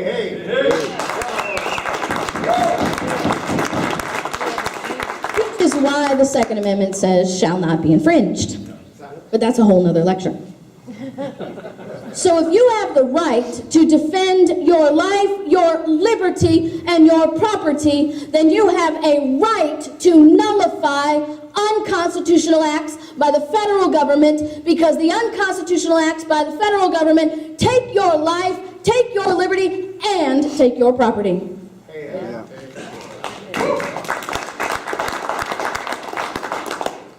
The doctrine which denies the states the right of protecting their reserved powers, which would vest in the general government. Now this parenthetical is very, very important. Which would vest in the general government. It matters not through which department. How many departments? He means branches. How many branches do we have in the federal government? 3. Well, I mean constitutionally. Okay, 3. We have the legislative branch, the executive branch, and the judicial branch. Calhoun is telling us right here, it doesn't matter which branch is the one that has gained all the power over the states. He says, if you give them the right to determine exclusively and finally the powers delegated to it, then you've just destroyed the sovereignty of your states. You see, the Supreme Court thinks it's the ultimate arbiters of the universe. And all the powers of determining the Constitution rest within it. There is nothing that could be further from the truth, because having a branch of the federal government with that kind of authority is incompatible to the sovereignty of the states and to the Constitution itself. So when they tell you that SCOTUS is Supreme Court of the United States, has the final say, let's listen to see what Jefferson and Madison say. Jefferson says the idea that the general government is the exclusive judge of the extent of powers delegated to it stop nothing short of despotism, since the discretion of those who administer the government and not the Constitution, would be the measure of their powers. So when you allow the third branch of the government, the Supreme Court, to determine what the extent of the federal government's power is, what you're doing is nullifying the Constitution. And allowing the federal government. You know what's ironic about this is Thomas Paine wrote about this in Common Sense, but he was talking to the British government. You see, the British government was a kingdom, mind you, but not a pure kingdom. They are what we call a limited monarchy, because although the king operated with the whim of the sovereign, it was limited by common law and by the charters that had been accepted by the kings over the 700 years. Limitations on the government. And Thomas Paine said, we worked so hard, and I'm paraphrasing, we worked so hard to put the monarchy in a box, but then we were just so stupid to give them the keys.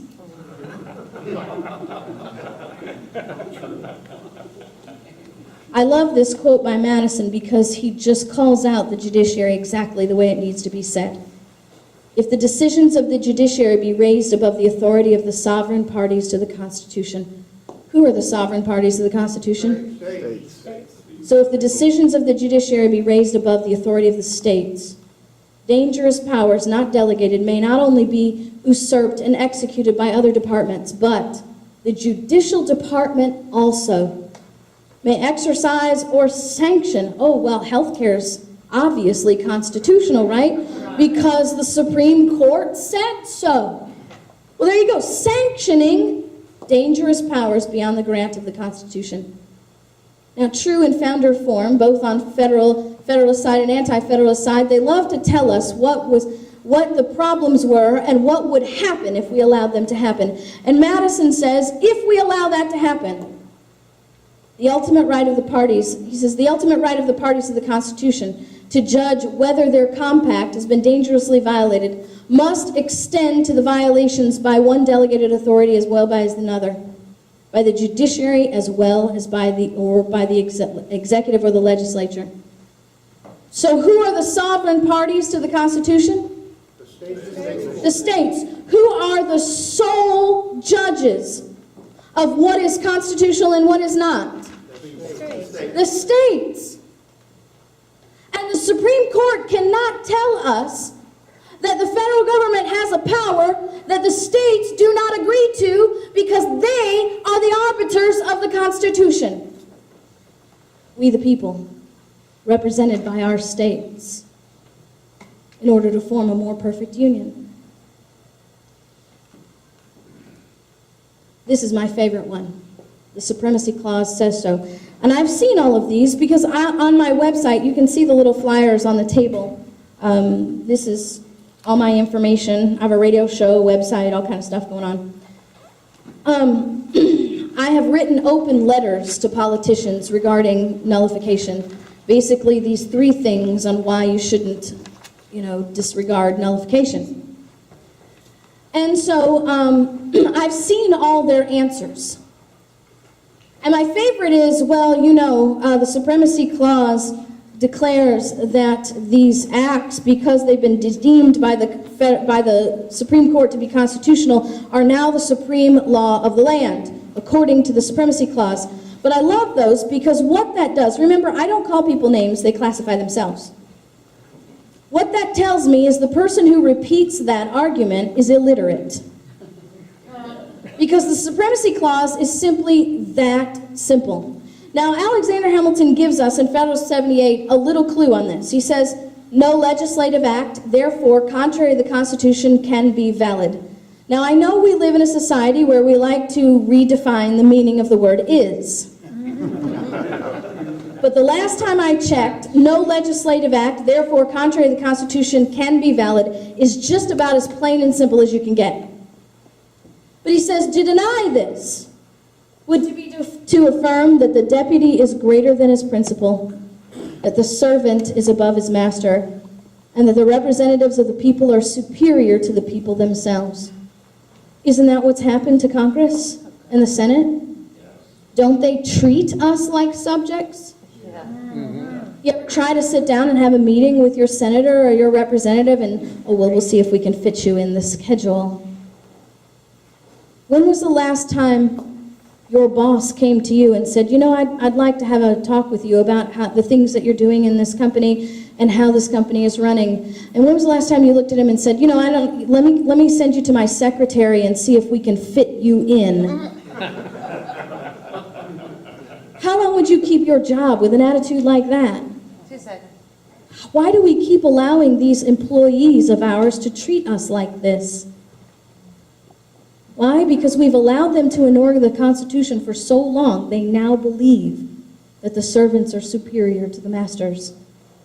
That men, acting by virtue of powers, may not only do what their powers do not authorize, but what they forbid.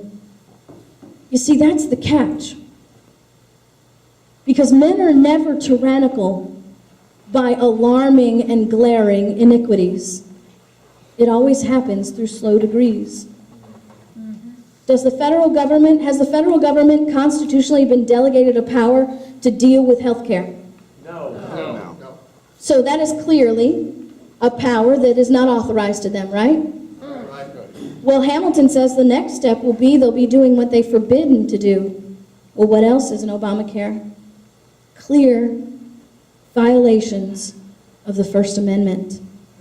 Things that they are absolutely forbidden to do. Why are we at the point where the federal government can do not only what they forbid, or not only what they're not authorized, but also what they are forbidden to do? Because we have allowed legislative acts contrary to the Constitution to be valid for way too long. So here's the Supremacy Clause. This Constitution and the laws of the United States, which shall be made in pursuance thereof, shall be the supreme law of the land. Now, that means there's more in there, but it talks about treaties and stuff. That's a whole new lecture. Read this. 6th grade reading level. This Constitution and the laws of the United States, which shall be made in pursuance thereof, are the supreme law of the land. It doesn't mean the Constitution and the laws of the United States are the supreme law of the land. The Constitution is the supreme law of the land, and the laws that are made in pursuance to the Constitution are the supreme laws of the land. If they are contrary to the Constitution, they cannot be valid, and the Supremacy Clause says so. Amen. So when they tell you the Supremacy Clause says that Obamacare is the law of the land and we have to follow it, then you can just sort of chuckle in the back of your mind and think, wow, this guy really is illiterate. Or you can do like I do and just say that.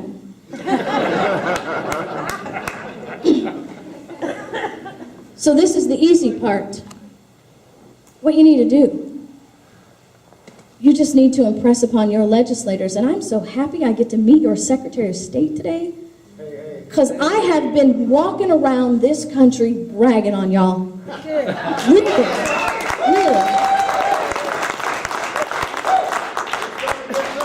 A governor and a Secretary of State that can look Eric Holder in the eyeballs and say, Molon the Bay. That's what I'm talking about now. Now you just got to get them to kick out the EPA and the Department of Education and all the other unconstitutional authorities in your state. Right? Obviously, they understand the Second Amendment. Let's make sure they understand the 9th, too. They got a grasp on the 10th. But you see, it's just a pretended power if they don't take it all back. Baby steps. We're not going to plow new fields overnight. That's the big key here. And we're going to have to educate people. You need to get your governor, your legislators on board, and one by one start issuing resolutions saying we're not going to comply with these unconstitutional federal Second Amendment laws. We are not going to comply with the unconstitutional NDAA. We're not going to comply with unconstitutional Patriot Act. We are not going to comply with unconstitutional regulations by the EPA, which means there's no EPA, right? And we're taking back our sovereignty. And that's all that has to happen. You just have to educate these people and get them on board. And you're like, oh yeah, that's all, Chris-Ann, right? Educating people. I know, you know. Sometimes you just got to figure out that some people you can't talk to. You can't argue with idiots, and so you just got to leave them alone to wallow in their own pool of ignorance and start concerning yourself and concentrating your efforts on people who care. Right? Because that's just the bottom line. Use your resources wisely. Because nullification, although it is the rightful remedy, it is the remedy now. It is not without its issues. Okay? Because somebody's going to tell you, just like Article 5, people are like, oh, the runaway convention. Well, people are all about runaway nullification, too. Well, if we allow nullification to happen, the states will go crazy, and they will nullify any law they don't like. Well, you know what? Just like the federal government issuing unconstitutional laws is unlawful, the states are bound to the constitutional agreement as well. We voluntarily signed on to this. We are parties to this contract. We can't choose to nullify laws that are constitutionally made. That makes us unlawful. So we got to stick with what's right. But you know what's ironic about that, right? It's because those who like large government, and I don't call them Democrats or Republicans anymore because there really is only a one-party system these days. They're both all in love with a big federal government. And so what we have here is a situation of those who love federal government want to get rid of nullification, except when it creates larger government and gives them their way, right? Amnesty. You have sanctuary cities and sanctuary states. There you go, that's nullification. That's nullification. Both sides use nullification. They just don't want to call it that way because they don't want to admit that it's the rightful remedy. So we need to get our governors and our legislators to act. Now this is what the problem is here. This is what your politicians in your state legislatures should believe. They should be unwilling to shrink from their representative responsibilities. They should understand that it is deceitful for them who are the guardians of the state's sovereignty and acting under an oath to swear that they will uphold the Constitution of the United States. It is deceitful of those people not to warn you of encroachments. So what comes first, the encroachment or the warning? The warning, obviously, right? Problem is, they don't say anything. Our states across this union are inviting encroachments. They're searching for them. They're petitioning for them. All the federal funds that you get are encroachments. Your federal government has no business paying your citizens or your states or your businesses your money.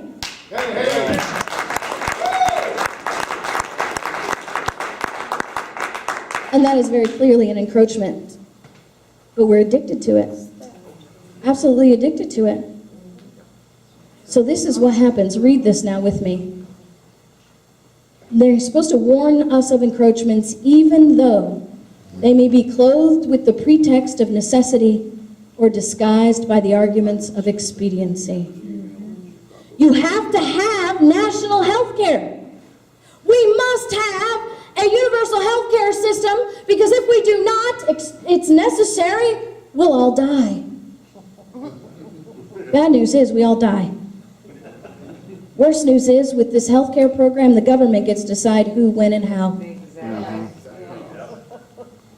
Well, not just necessity, but expediency, because you got to pass the bill to know what's in the bill. And they wrote this in 1799. And here we are today, falling into the same trap. Here we go. We're going to talk about some things that are hard to talk about. Revolution is not the present remedy. Present. I'm not telling you don't have the right to revolution, because you do. But we became a constitutional republic so we wouldn't have to chop off kings' heads, so that we would have state sovereignty, so that we would have remedies outside revolution. Secession is not the present remedy. You do have the right to secede. And I don't care what the Supreme Court says, because they are not the ultimate arbiters of the universe, regardless of what they decided in 1803 through Marbury versus Madison.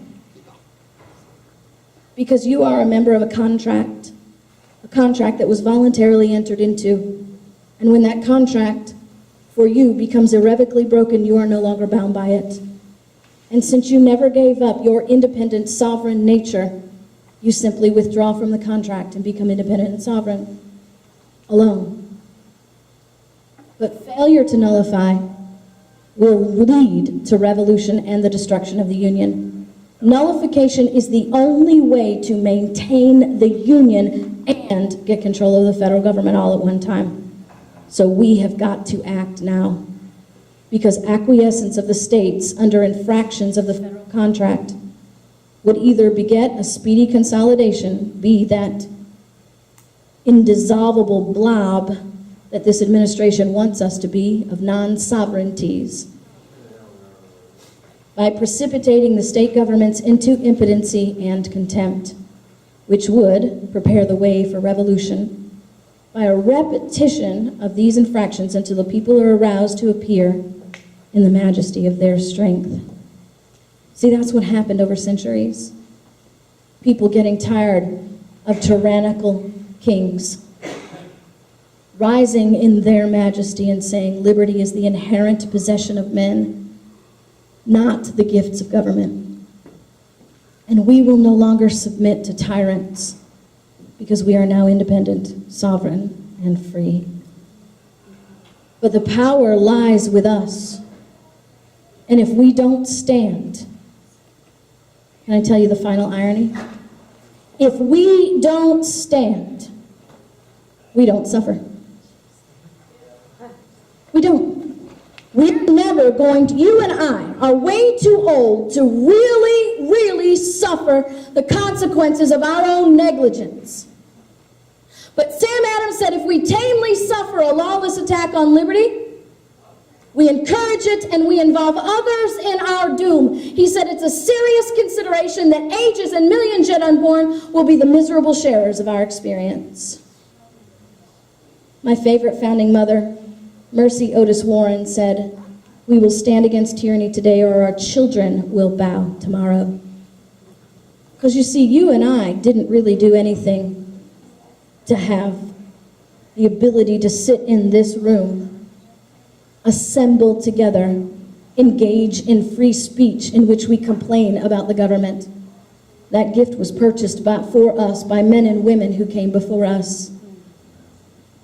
But the liberty that we squander today is not our own either, because it belongs to our posterity.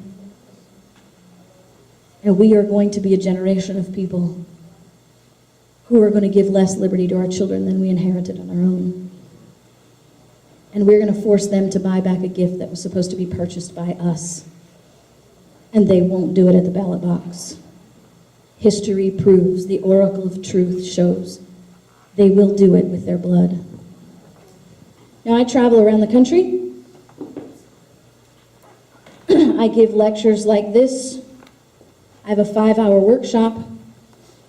This is my life, my fortune, my sacred honor. I do it all for free.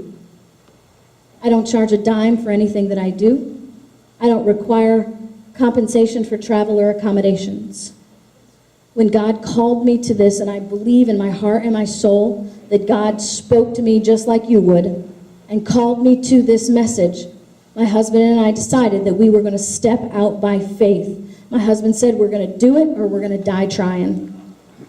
Now, I'm not telling you that to pat myself on the back. I'm telling you that if you have a group that needs to hear this and needs to hear more constitutional messages, there is no excuse. Because it's not going to take $10,000 in a 5-star hotel to get me here. All people say, well, how do you do it? I do it because Christ in me powers me to do it.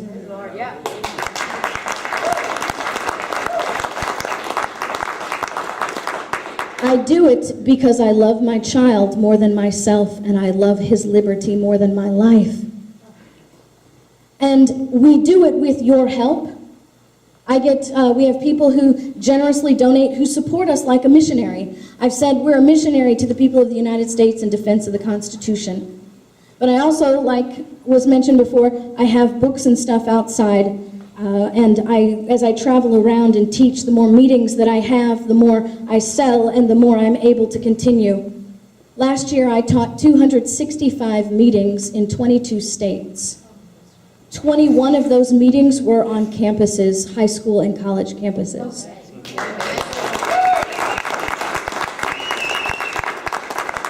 I actually got to debate a liberal law professor at the University of Miami on the living, breathing document theory. Now, they called it a debate, but it really wasn't. It was, I don't even want to talk about it. It was ridiculous. My 10th guys are like this. My 10th guys are like this. Her entire argument was this. Anybody who would believe in original intent must be a fundamental religious zealot who wants to oppress people. Oh my God. That was her entire argument. Of course. One of the college students in the audience, the kids got it. That's what the good thing about these debates are. It shows the logic and the reason next to the ridiculous. And one of the law students said, okay, we get it. You don't believe in original intent. So what is your solution to interpreting the Constitution? Now, this law professor was Harvard trained, Oxford trained, and had been a professor at the University of Chicago School of Law. Now, you guys are rolling your eyes, right? But in the legal world, with a resume like that, you can write your own job ticket. This was her answer. Oh, I don't know anything but original intent. That's why I go to these things, because people need to see the truth and they need to see the logic in it. Because you see, lies are only defeated when the truth is heard, which is why the government is so against the truth. That's why they have to engage in ad hominem attack and call you names. And that's why it's important sometimes to make enemies. Thomas Paine said there are benefits to crises.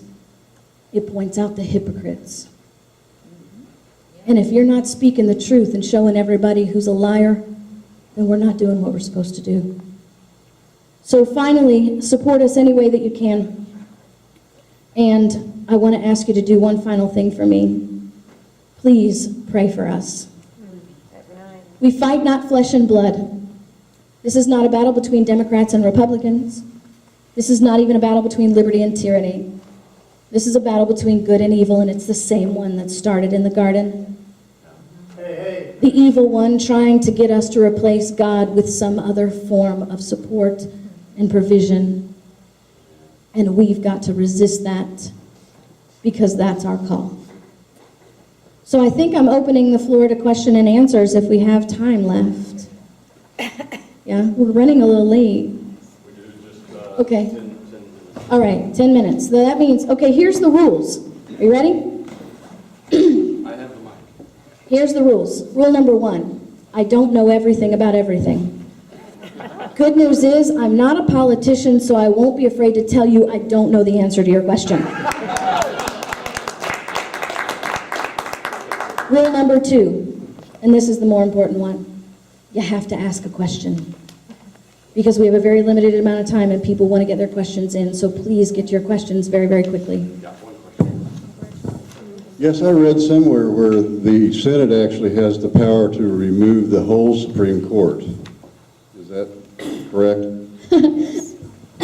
Excuse me, I'm choking on my water. All right, listen to this. Article 2, Section 4 of the Constitution. Do you know what it is? It's the impeachment clause. You guys should know that, okay? Yeah. The impeachment clause is a directive on Congress. Congress shall remove from office. Who? The president, the vice president, and a third class of people we always forget because they don't want you to know. A class of people called all civil officers. For what? High crimes, misdemeanors, and a list of other things. Isn't your Supreme Court a civil officer? No. Yes, they are. They are civil officers. Everyone in the federal government that works for the federal government is a civil officer. Not only that, that is point number 1, that your Supreme Court justices do not have lifetime appointments. They have appointments on good behavior. Go read that. It's in the Constitution. Good behavior. They can be removed for bad behavior. So whether it's the whole lot of them at one time or one at a time, they can be removed. Let me give you a scenario. You ready? What if we had a Supreme Court justice sit in front of the cameras in a foreign country and announce to the world that our Supreme Court justice announces to the world that our Constitution is irrelevant, outdated, and should not be used as a model for new forming countries because it was written by a bunch of rich white guys who hated everybody but themselves and their money. This is the person who sits on the Supreme Court of the United States who's taken an oath to not only support and defend the Constitution, but to enforce it, claiming that it's irrelevant, outdated, and written by a bunch of men who hated everyone, and then give up a really false example about how John Adams hated his wife. Now, I love the revisionists because they always pick the ridiculous. If anybody appreciated the help and advice of women, it was John Adams. Yeah. John Adams had more women pen pals than he did men. Which one said that? That was Ginsburg. It was Ginsburg. But you know what? You didn't hear about it because the Congress didn't say anything, and neither did the Senate. Next question. Mike, guy, come on. My name is TJ Wass, and I just had a real quick statement. You talked about the Civil War and objections to the nullification. Well, one thing your history professors don't tell you is that it was always used by northern states for more liberty against slavery, because in 1850, Congress passed something called the Federal Fugitive Slave Act, where it made it legal for southern bounty hunters to go into northern states. And like Michigan in 1855 nullified that. They made it illegal for bounty hunters because they wanted to protect people that escaped slavery. So whenever somebody brings that up, make sure to bring it up. And is that brought up in your book? That's my question.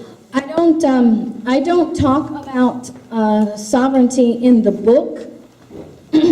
I go over sovereignty in this 3 DVD set. I teach a workshop on Saturdays. It's 6 hours, 5 hours of teaching with an hour of breaks and lunch and that sort of thing, where I go through the history of the Constitution. Remember, I told you 700 years to write it, 5 fundamental documents. And then I walk through the Bill of Rights, 1 through 10. And then I explain to you why the 17th Amendment turned us into a democracy instead of a republic, and show you how our amendments were supposed to work, where it came from. Why is the First Amendment first? Why are there 5 liberties in the First Amendment? By the way, let me just go ahead and take the liberty of the clock here and give you the pop quiz that I give the students when I teach them. No cheating. You can't use your smartphone or your pocket constitution. Okay? To yourself, not out loud, don't lip sync, and don't talk to your neighbor about it. Name all 5 liberties identified in the First Amendment.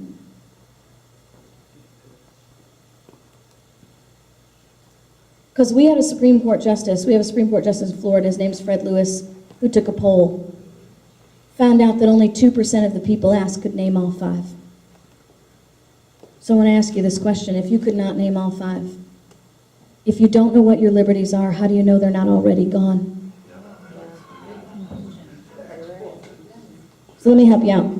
Freedom of religion, freedom of speech, freedom of press, the freedom to assemble, and the last one, the freedom to redress the government of your grievances. Now, when people name 4 and they forget one, it's always that one, so I'm going to help you with that, okay?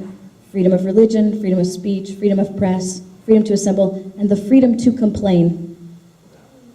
You have the right to complain about your government, and they don't have the right to throw you in jail for it. Can you compare or contrast your position with the somewhat recent position, I guess, of Mark Levin's on CONCON? I knew this question was coming. I knew it. Okay, I've actually done that. If you go to my website, chrisannhall.com, click on the blog section. The very top blog says, I don't remember which order it is, nullification versus Article 5, an adult conversation. Because all this silly name-calling junk is, you know what? I'm very disappointed in Mr. Levin. He is an advocate. And the first rules of being a trained advocate is you never engage in name-calling. Because when you engage in name-calling, you send up a flashing red sign that you know nothing about what you're arguing, and you realize it. And it's very sad, because Mr. Levin is a very powerful potential advocate for liberty and for truth. Now, my position on these 2 things is a little controversial, can you imagine? I don't believe that either one of them is wrong, and I don't believe that either one of them is perfect. But you see, at Article 5, by anyone who knows anything about Article 5 will tell you this: you're looking at 5 or 10 years before you're seeing any results. I'm looking at our political clock. We don't have 5 or 10 years. So you've got to engage in nullification now if you want to buy yourself time to get to an Article 5 convention. Now, I am under the firm belief that there's absolutely nothing wrong with our Constitution. It's not the Constitution that has the problem. It's the fact that we live in a constitutionally ignorant and illiterate society that's the problem.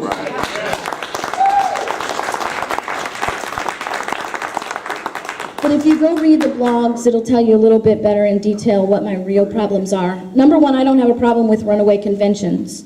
I don't think that'll happen because I honestly don't think there'll ever be an Article 5 convention. We'll never be able to get in 3/4 of the estates to agree, and it's going to be nothing but a Republican-Democrat fight anyway. But my problem is with the delegates. Who will be the delegates? How will they be chosen? And you'll have to go to my website and read the article to find all that out, because it would take me too long for me to tell you. Yes, if I had an internet connection, I could show it to you, but if you go to the website, I think it's either the second or third tab from the left, it'll say blog, you just click on it, and it's the very first one. So you'll have to click on that to get the full blog. Should we have one more question? Okay. I would like to propose that, hello? Okay. That the state legislatures would, each one, select a constitutional judge from their state, retired, to analyze and report back whether the U.S. government is outside of the bounds of the U.S. Constitution. If the 50 states would do that, that would make a big statement to the states and to everyone that they're out of bounds. Well, the only concern that I would have about that suggestion, and it's a good suggestion, is number one, your state legislators would be choosing the lawyers or the judges. How well have our state legislators been in making choices here lately? Number two, there's something you have to learn about your judges. I think it's going to be very difficult to find a constitutional judge in all 50 states, enough to come together to make a panel within the states. Because guess what? They don't teach the Constitution in in law school. They do not teach the Constitution in law school, they teach constitutional law, which is different. Because see, constitutional law teaches that men and women in black robes know more about the Constitution than the men who wrote it. And it's going to be about prestige. So if you get a lawyer who became a judge who graduated from Harvard, they may not even have learned constitutional law. Because when Alina Kagan was dean of Harvard Law, she removed constitutional law from the graduation requirement and replaced it with international and comparative laws. So there's really no real good solution to this. I think the hunt for Waldo is going to be a real constitutional judge. But it is a good suggestion if we could find one. I want to thank you for your time. Thank you for your attention. God bless.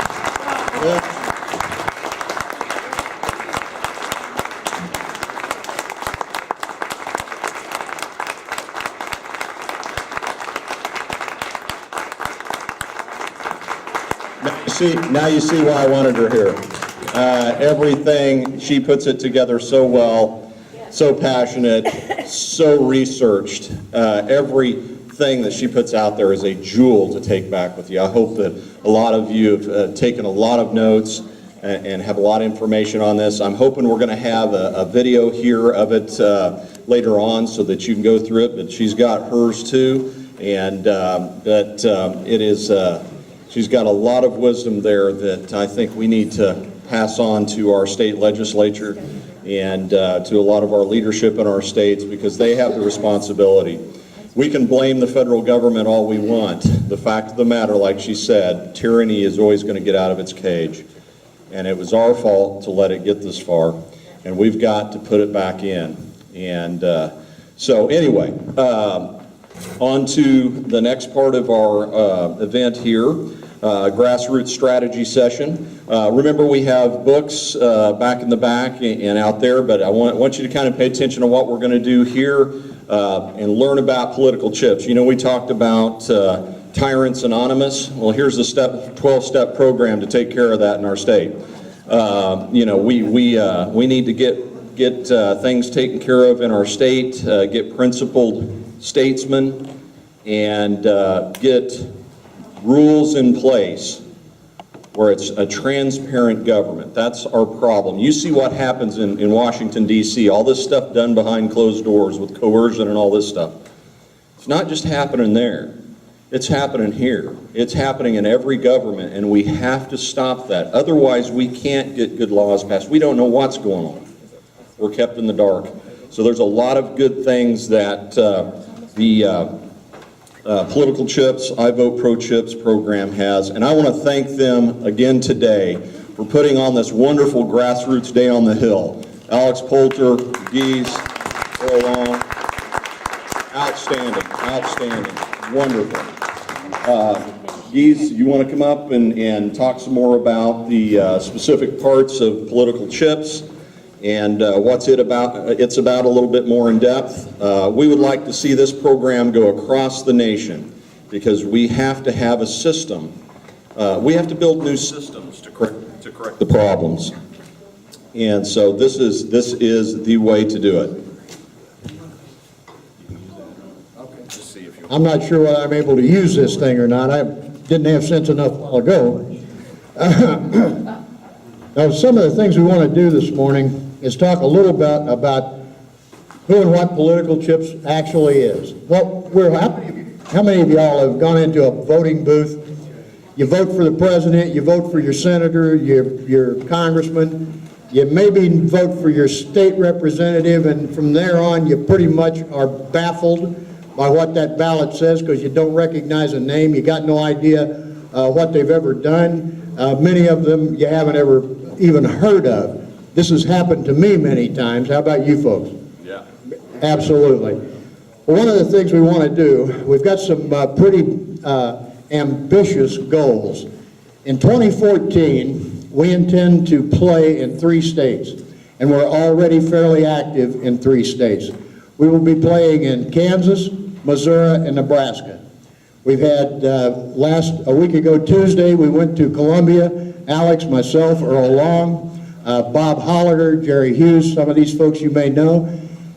We went to Columbia after a marvelous promotion from Gary Nolan on the radio, which is the #1 radio talk show in Missouri, and we kicked off the Political Chips program. We had a guest there, Paul Kurtman from over in St. Louis.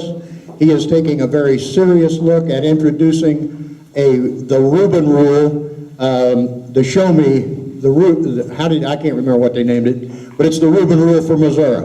And we were really tickled to have him. Got to do what now? I'm not sure what I'm doing wrong, but by the 2016 election, we hope to be nationwide. Eventually, we hope to be able to go all the way down the ballot to dog catcher in every state, in every district, in every county. But over the next 3 years, which will be 2014 through 2016, we'll probably go with the federal and state level governments, get the information up and get some history published on what these folks are doing in the various states. What we think that will do is, #1, elevate the public awareness of our existence. #2, we will hopefully be able to recruit from among the people who join us, folks to help us populate the database within the various states. There are quite a number of things that we work very closely with Fair Tax. Earl Long is here, president of Fair Tax KC, very active in the state of Kansas. As a matter of fact, I'm rather hoping that Earl will come up and have a few comments. And Earl, if you're ready now's a good time. I think he's got a pretty good message for us right now, and I want to get Earl up here to say a few words. Thank you, sir. I'm just kind of like lunch ham, I'm always ready.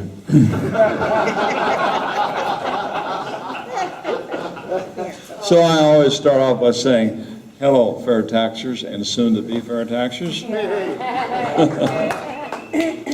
So I want to extract a few comments that I'm going to be making tonight at dinner. I get a few minutes on the podium there.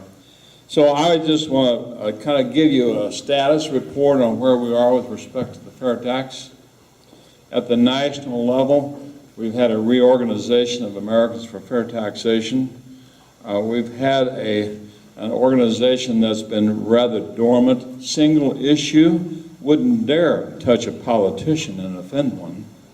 And so guess why that failed? So that Americans for Fair Taxation was started by a very fine gentleman named Leo Lindbeck, but he was too timid. He was not willing to confront politicians with taking our money via the income tax system and telling us if we protested that would be targeted. He was not willing to do that. But he passed away, and he passed the torch to his son, Leo III, in Houston.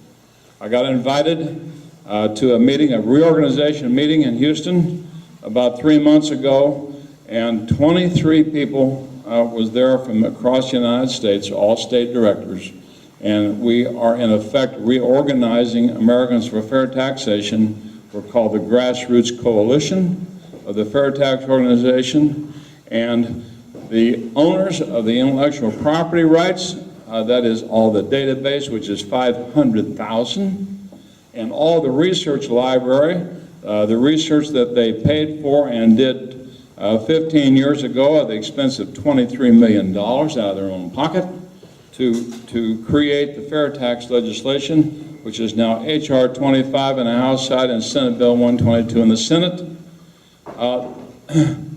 Incidentally, if you don't know this, all of our Kansas delegation are now co-sponsors of the fair tax bill.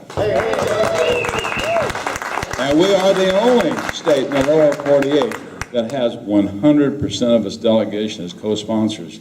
And that's because we've had a lot of work from fair tax people. But anyway, we are now about 35 state directors that we are going to get together, and we are going to descend upon Washington, and we're going to descend upon our own congressional delegations, and we're going to say, either you change or we're changing you.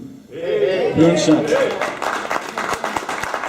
We're sick and tired of this evil income tax system destroying our economy, taking away our constitutional rights, and as our elegant speaker just so eloquently examined, the First Amendment is just the first one, and all 5 of them. The income tax system is taking away all 5 of those rights in Article 1, or the First Amendment.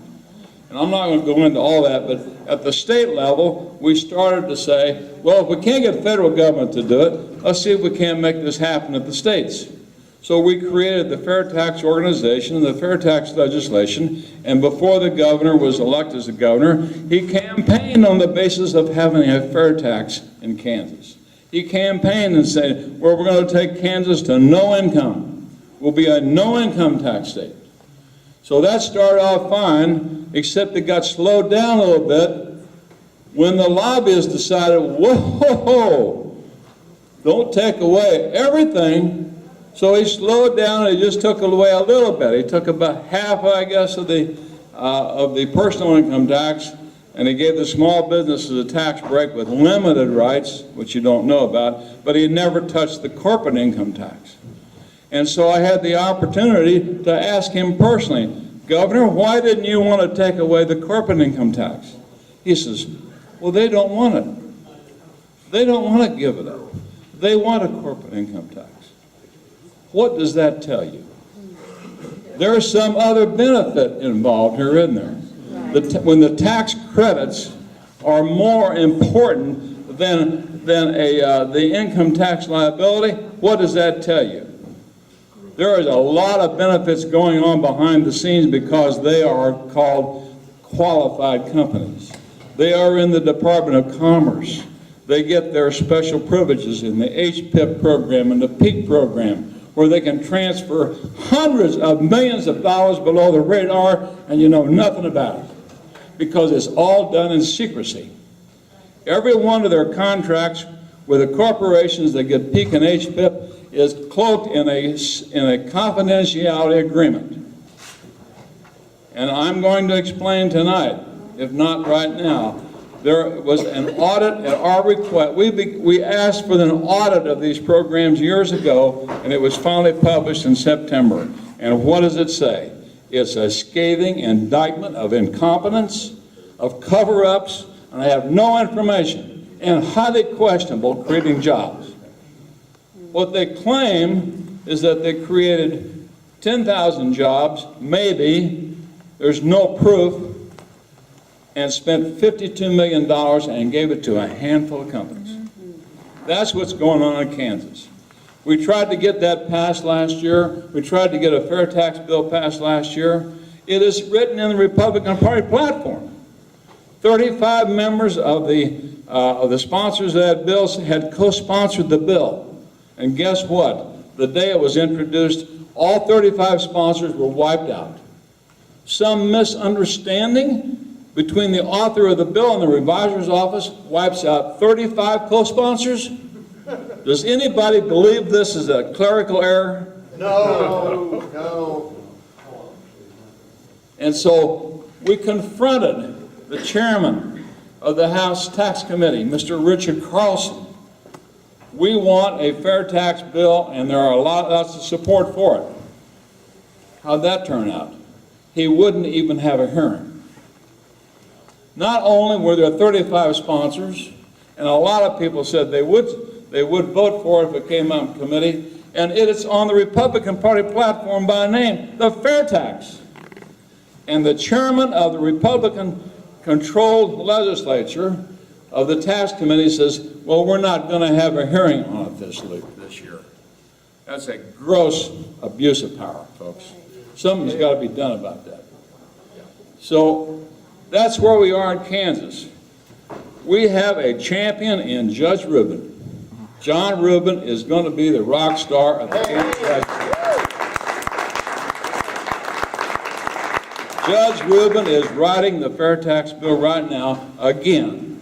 It is going to be introduced, and it's going to have co-sponsors, and they're not going to get lost between the between the author of the bill and when it's published. And so you need to urge all of your people to get on board the fair tax. It won't have a number, but it will be called the Fair Tax Bill of 2014. So make sure your people are sponsoring that bill, and we'll see what happens. If we don't get a hearing, then your next recourse is in November. Yeah. Have I said enough? August, and then November. Okay. Okay, thank you. Thanks a boatload, Earl. As you can tell, there's some among fair taxers and political chippers.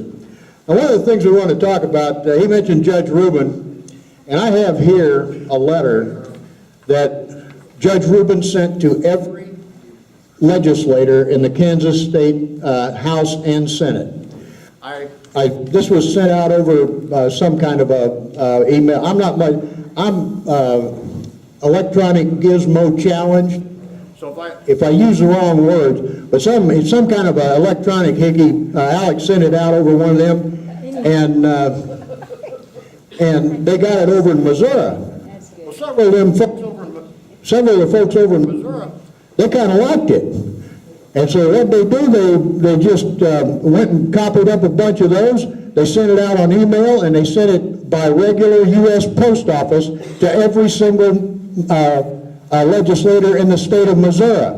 Well, the folks in Nebraska got wind of all of that, and what'd they do? They did the same thing. Now, this is pretty exciting stuff to me. Judge Rubin has written this letter, and I would hope, God willing, all of you take the time to read what he wrote.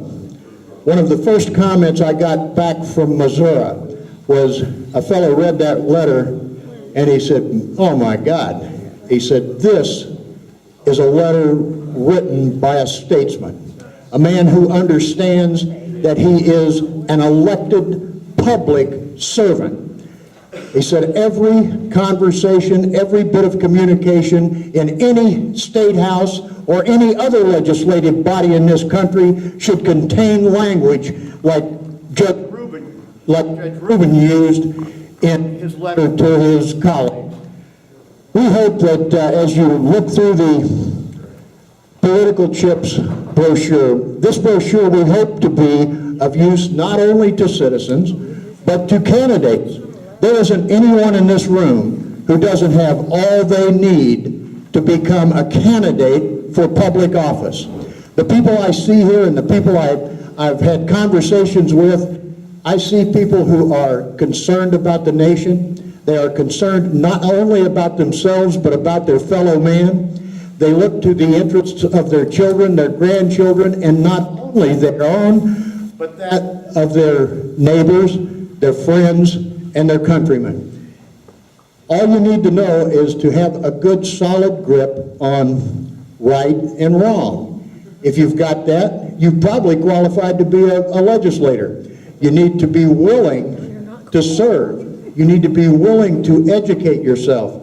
Earl just talked about some of the, what I would view as as, at bare minimum, incompetence, willing ignorance is a vile circumstance. When we have people who have asked for the job, one thing to remember whenever you're thinking about legislators, always try to keep in mind that they ask for the job. If they don't want it after having shown up there and experienced it a little bit, it's the easiest thing in the world. I can't imagine anything easier than this. All they've got to do is quit. We'll find somebody else. We can find somebody else. If a little bit of social awkwardness of having to argue and contend with some of their colleagues is injurious to their sensitive, frail sensitivities, then I'd recommend they get out of that business today.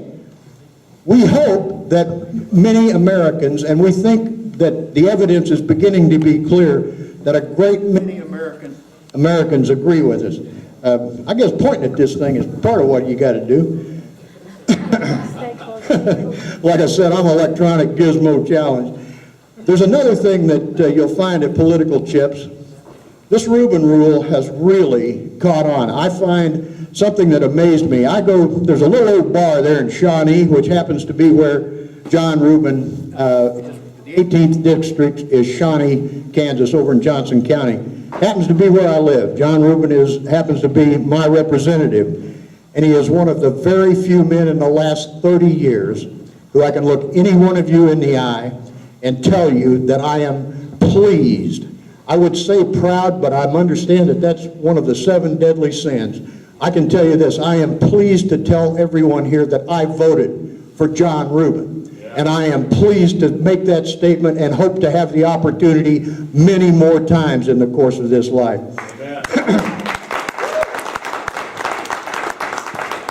Whenever I think about John Rubin, I think about so many times hearing that phrase, well, you know, when it comes to elections, you just got to choose the lesser of 2 evils. Well, folks, when you choose the lesser of 2 evils, you're still choosing evil. And I don't like that choice. But political chips is designed to help us eliminate that as the standard modus operandi. What we're hoping to do is help to attract candidates who are willing to do the things like our rock star gold chippers did. On the back of this, you'll see 4 Gold Star 5 chippers. You've got Tim Holzkamp, Chris Kobach, John Rubin, and John Bradford.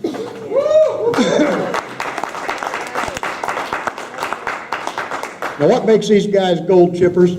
The fact that they are willing to take risks in the interest of defending principle and advocating for principle. Most of us hear this continual blathering from the talking heads on television telling us, well, you know, Senator so-and-so, isn't the legislation the art of compromise? Oh, good Lord. Have we sunk to such depravity that we'd actually believe that drivel? If we're going to send somebody to Washington, what he needs to be is someone equipped and inclined to persuade his colleagues that what it is we believe in is what it is they ought to do. Anything less than that is a dereliction of duty and a failure to live up to the oath that they took to defend and protect the Constitution. Well, as Chris Ann mentioned, we have a perfect right to insist that these fellows adopt that vision of their job responsibility. And I got to admit, well, a few years ago, I started coming down here and trying to learn something about state government. Well, I got some surprises, and I owe a number of folks in this state a considerable apology. People used to come up to me when I've been promoting the fair tax for a long time, and people would come up to me and they'd tell me about these god-awful evil things that was happening down in Topeka, and about half the time I would be a little condescending and a little dismissive. I'd just, you know, say, tune in that aluminum hat, guys. The black helicopters ain't here yet. It can't be all that bad. After I got down here and observed the process, listened to the the rationalizations for the conduct that many of our representatives and senators actually used to explain what they did. I thought, Lord have mercy. I owe these folks an apology. No one ever suggested it was even close to as bad as it actually was. It was absolutely pathetic. We had how many people here are against Common Core? Okay. Yeah, absolutely. Well, I tell you something. At Political Chips, we like to think that some things ought to be classified as no-brainers. I've heard an awful lot, seen a lot of things going on about Common Core. I don't need another explanation. I don't need another detail. In less than the first 6 minutes of evaluation of Common Core, I knew for sure that I was against it. Nothing I've heard since has changed that, and I'm virtually certain that nothing will. And there's a very simple reason for that. It is the parents of the children of this state and of this nation who have the God-given right and obligation to supervise the education of their children. That is not to be usurped by anybody, period. The federal government has no authorization under the enumerated powers to stick their nose in how it is the people of Kansas educate their children. And, period. That's the end of the conversation to me. I don't need any more details. Let's just get it killed here in Kansas. Let's do it today. There's a whole lot of other things that the federal government does, which is equally unsuited to or uncompliant with what the Constitution says. Can someone tell me where what enumerated power it is that gives them the right to even contemplate our health care? Can anybody? It's not there, guys. They have no business even discussing it, and they are actually exceeding, they are in dereliction of duty to even talk about it. If we're paying them and they talk about our health care, they are violating their responsibility. It is not their job. When we need their help, we'll visit with them one-on-one if we think they're that smart. Now, one of the things you'll find on the Political Chips website, and this is something, we're going to get Alex up here in a couple of minutes, because being gizmo challenged, I couldn't explain a whole lot of this to you, but I got a smartphone here the other week, and I can almost operate it. I can answer it most of the time.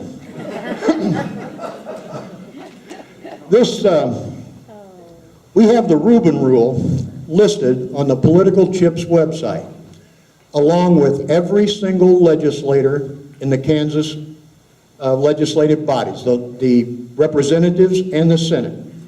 And it shows on there in green if they support it, in yellow if they don't.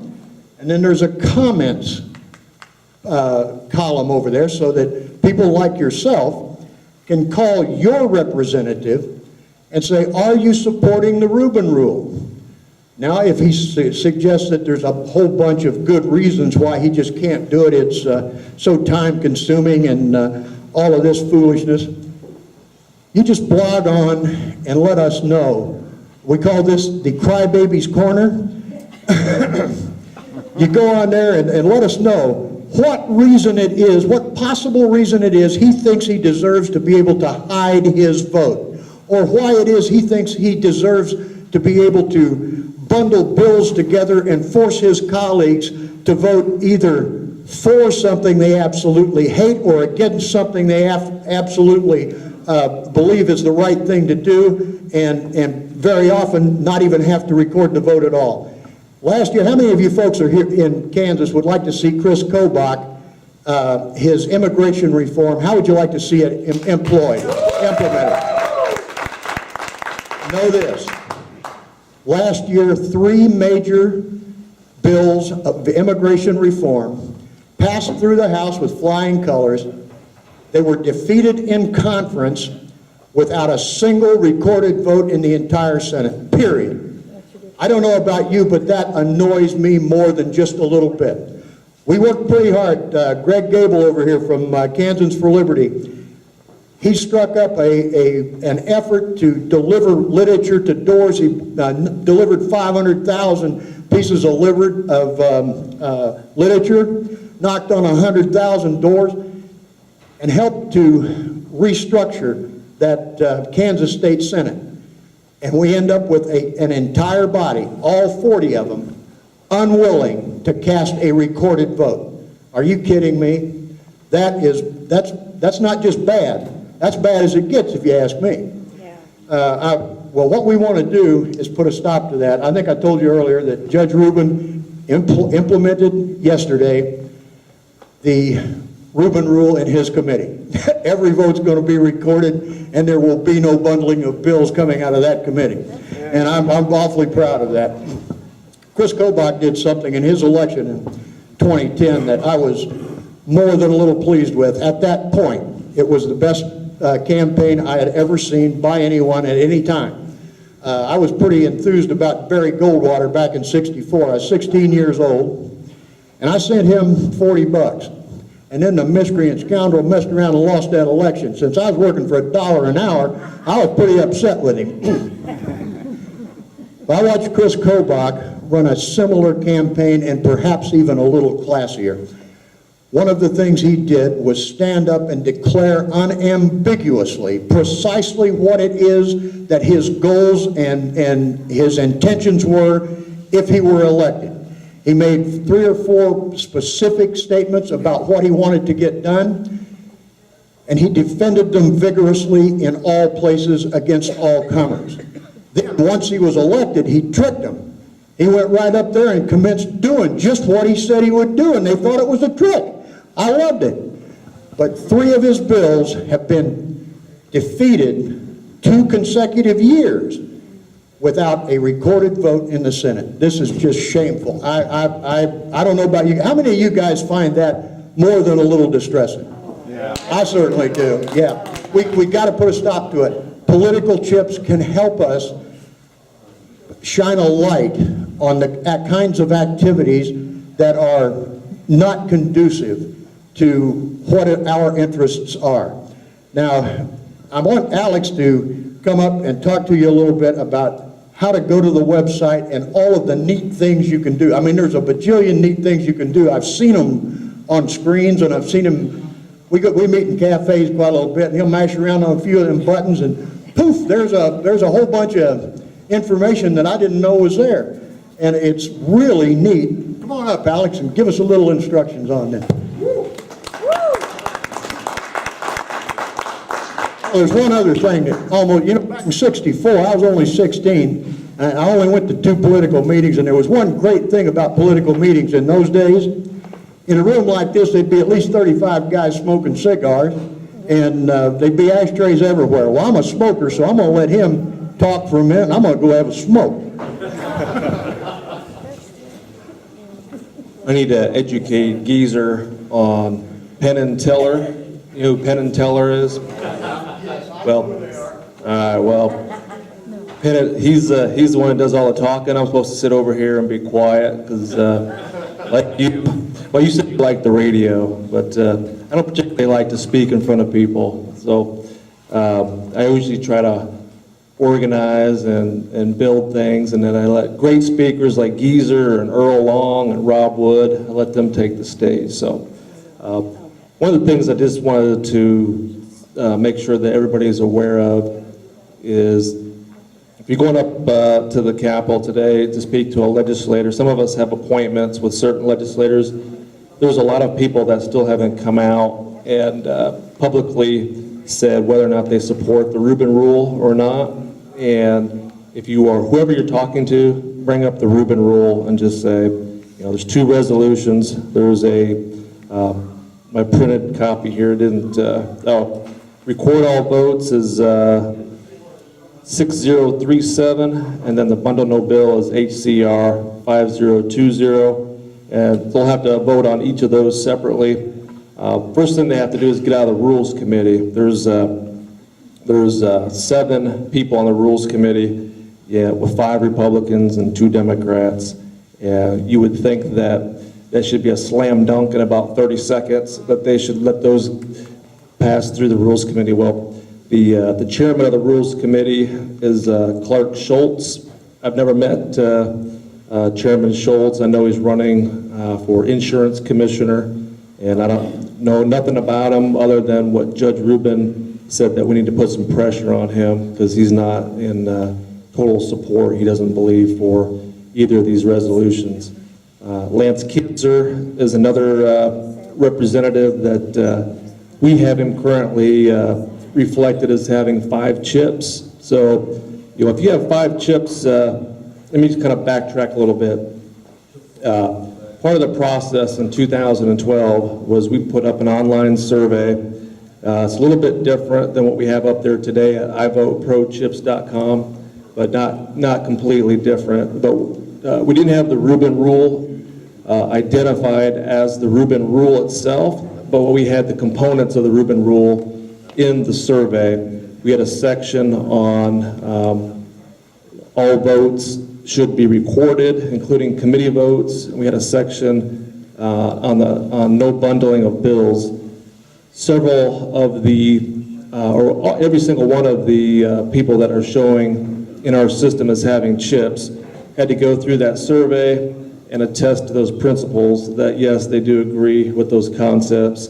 Then they went through a vetting session, and in the vetting session, mostly done by Geezer and Earl and several other, Craig Gable, Rob Wood, several people around the state would sit down with the printed survey and just go over with them to make sure they are who they said they are. And there was several points that they wanted to make sure there was a meeting of the minds with them to make sure that they understood what it is they were attesting to. So if they passed that vetting session, then these guys would award them the chips, and they get this little lapel pin here with the chip on it.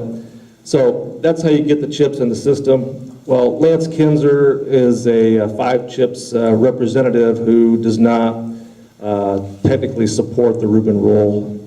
And all I had to do was listen to Judge Rubin read through his response as to why he didn't support the Rubin Rule. And you know, I'll just let you know that I'll take the judge's position on that and what he said about it. So we'll have to be meeting with Mr. Kinzer here soon to find out whether or not, you know, he's going to lose his chips or not. I think Geezer's pretty much already made up his mind on that one.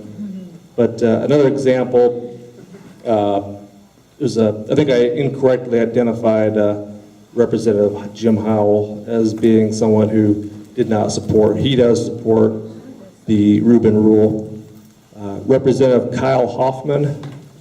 Anybody know who Kyle Hoffman is? Yes. Kyle Hoffman is reflected as having chips in the system. He sent me an email and said, on political chips, I noticed that you are showing that I support the Rubin Rule, and I do not. Please take me off your list. I'm not sure where you get your information from, but I do not support it. And I reminded him that, you know, I pulled up in our system, pulled up his survey, was able to tell him exactly the date that he went through the survey, and then the notes showed that he was vetted by Earl Long. Was able to tell him that, you know, part of the vetting process was discussing the elements of the Rubin Rule.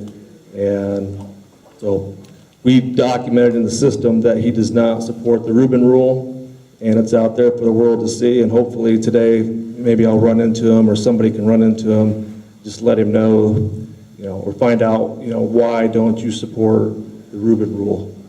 Well, I know he's got I'm not sure what his position is, minority whip or something.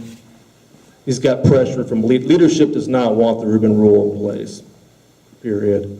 It takes away the practice of bundling several bills together to either kill something that they want to kill, like Chris Kobach's immigration bills. The piece of that story that Geezer left out was that there was a bill to allow law enforcement to take your DNA before you're found guilty of any crime. That was a very unpopular bill, could not even make it out of any committee, wasn't going to get passed. Well, they took that bill and bundled it with 3 bills that had already flew through the House in an effort to kill the immigration bills. And that was sent, we believe that was instructions straight from the top of the food chain that a certain governor did not want to see those immigration bills on his desk. So, okay, so anyway, I keep this list here. You go to political chips, right on the front page, there is a picture of John Rubin. You can click on that to get to all this stuff. His letter, the resolutions are all out there for everybody to see, but you can look up your legislator and see if they support the Rubin rule or not, and then, emails and things like that to let you know how to help get this thing passed. I believe that this will be up for a vote right off the bat here in the next couple of weeks. So this is our big ticket item here that we want to lead this session with, and I'm not sure whether or not it's going to pass this year or not, but we're sure trying to do so. Greg? It shouldn't be that tough to get it out of committee, but Clark Schultz just contacted me. I had a conversation with him the other day. He wants at least not for us to not go out stomping in his bid for commissioner. And then Hoffman we worked for before, he's going to need our help this time. It should be easy to do that. Chris Brown, I think, talks with Lance Kinzer almost on a regular basis. We should be able to sway to get it out of committee. So. Yeah, I mean, last year, the record all votes did not make it out of committee. And like Geezer earlier said, the bundling of bills did make it out of committee, but fell short on the floor vote by 4 votes. I want to ask people to please go online and look at Beverly Gossage as insurance commissioner. This woman is fantastic. As far as I'm concerned, she's another Chris Kobach. And we'd be very, very fortunate if we could get her elected. Everybody hear that? It's Beverly Gossage is somebody that I'm in the insurance business, and I know Beverly for a long time. I also know David Powell for a long time.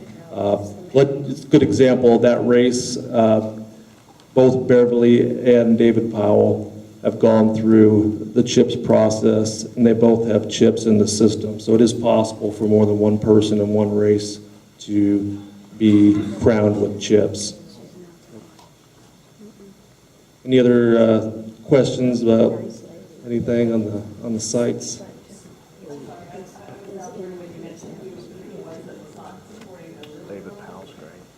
There's several people that are not supporting it. The one example that I gave was Kyle Hoffman that had asked to take his name off the list.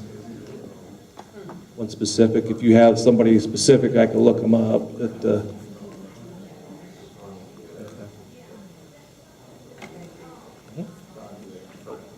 Just one comment. Gentleman, Craig, you said, what is his name? Insurance Commissioner, runner? Clark Schultz. Clark Schultz is also possibly up to be a replacement for a senator that is left.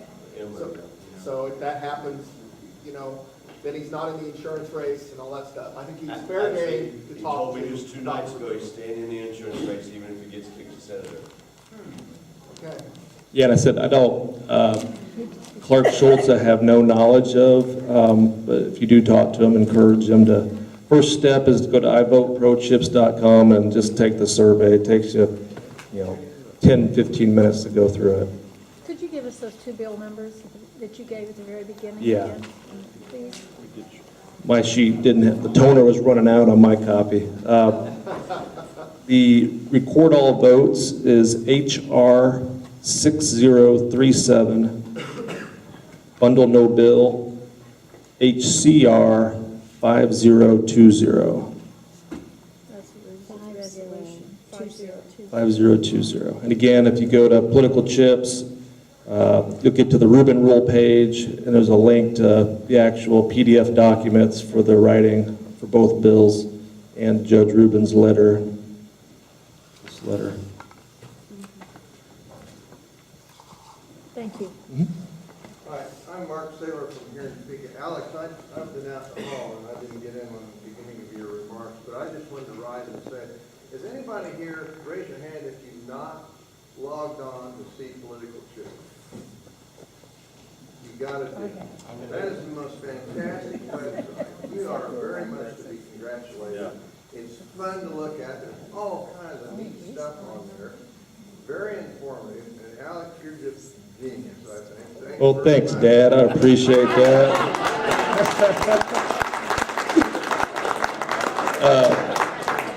The other thing I think what Geezer was really wanting me to talk about too is politicalchips.org is kind of like the central hub. The other site is called showmethechips.com, and that's kind of the back cover of the brochure here. But just real quick, we have some of the best stuff that we've been building. We haven't even released yet, so this is kind of in its infancy here.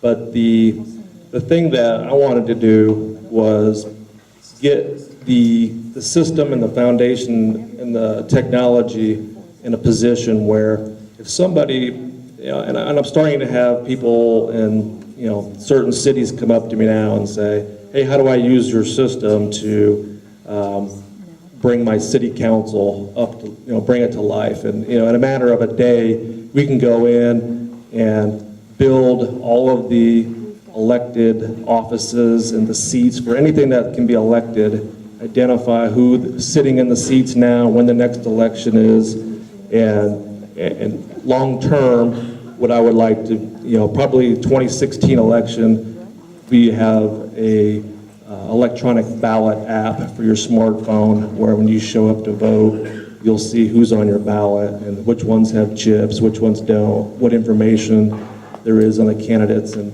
I'm not sure if anybody's really working on that type of technology now. If they're not, they should be. But this is in Johnson County, Kansas, where we're from.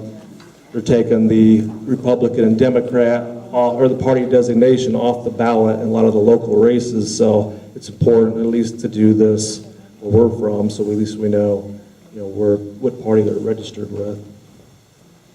The letter from Reuben to the legislators, do we have copies of that? I have, I think 10 copies with me, but on the website, it's out there, but I can give you a copy. And you've got extra brochures here that we can take out, and we're seeing legislators. Yeah, there's a couple of boxes back there, and hopefully everybody, tonight's going to be a packed house, and hopefully whoever's coming tonight that's not here will have plenty for them too. All right, I'm going to turn this over to Geezer. My mouth is dry. That means I've been talking too much. Folks, I want you to know something. This guy's abnormally bashful. He really is. But he spent about $250,000 of his own money building this website, publishing brochures, going to events, helping people like Judge Rubin, people like Chris Kobach. He's worked very hard. Some of you may recall the Community America Ballpark event, the Tea Party event from 2010. Alex was responsible for organizing that. We had 10 or 12,000 people there. It was very successful. And what we're going to be very interested in doing, perhaps now, any of you who wish to come up and visit with us, we need to know how you think in your area we might best be able to help you. We do want to help, and we want to, any questions you have regarding specific details that we might be able to do that would help you elevate public awareness of a given candidate or someone that you would like to encourage to take the survey as a candidate. And the other thing is this, please go take that survey yourself, because you need to be able to look those legislators in the eye and say, hey, bozo, I'm a chipper, are you? And just ask him point blank. We'll soon have window or bumper stickers that say, I vote pro-chips. They're really classy looking bumper stickers, and I think that will generate a little bit of curiosity among the population. And those will be available, in a week or so, in about a week. We want legislators and citizens to know that looking for the chips, you're not looking for partisanship. I think we basically would agree that we, just as the originals, you know, the founders, in the Revolutionary War, they had a common enemy. That enemy was Britain. Today we have a common enemy, and it is evil. I believe the systems that support systemic evil are well entrenched, and I believe there are a lot of people who are willingly in support of systems that support systemic evil. And there's only one group of people who can put a stop to it, and that's us. There isn't someone else who can do it. I guess we're about done for this time. We need to be heading out. Is that right? Can I make a quick thing? I brought some red cards along that say Common Core is not okay, and you just put your name and address on the back and drop them off in the legislator's office. Outstanding, outstanding. Good stuff. Okay, I want to thank everybody for coming out. The important part starts now. We've sat for a long while, but we are activists, and so it's time to get active. We can sit and talk here amongst ourselves, and we'll convince ourselves of a lot of great things. Across the way is where we have to get the work done. And so please, hang out here for just a few minutes. I would like to head with a group over to the Capitol. I've actually got a time set up. Hopefully she's there. We don't know what's happened this first session. We'll just kind of see. Peggy Mast is available at 2 o'clock, I hope, if nothing else has come up. We can go to her office and go around to some others, and if we see legislators, you know, representatives and senators in the hallway, we can talk to them. If we have some of these bills, we need to bring the bill numbers, and we need to look and see if we can find where these representatives are and these people that we need to convince on the Rules Committee what we need to get done. If you haven't been around the Capitol, you know, we can show you where everything's at, so if you're coming back here and want to know how to get to different areas, we can let you know that. But please just wait out in the kind of the bar area there and around that area, and we'll take off here in just a few minutes. Thank you.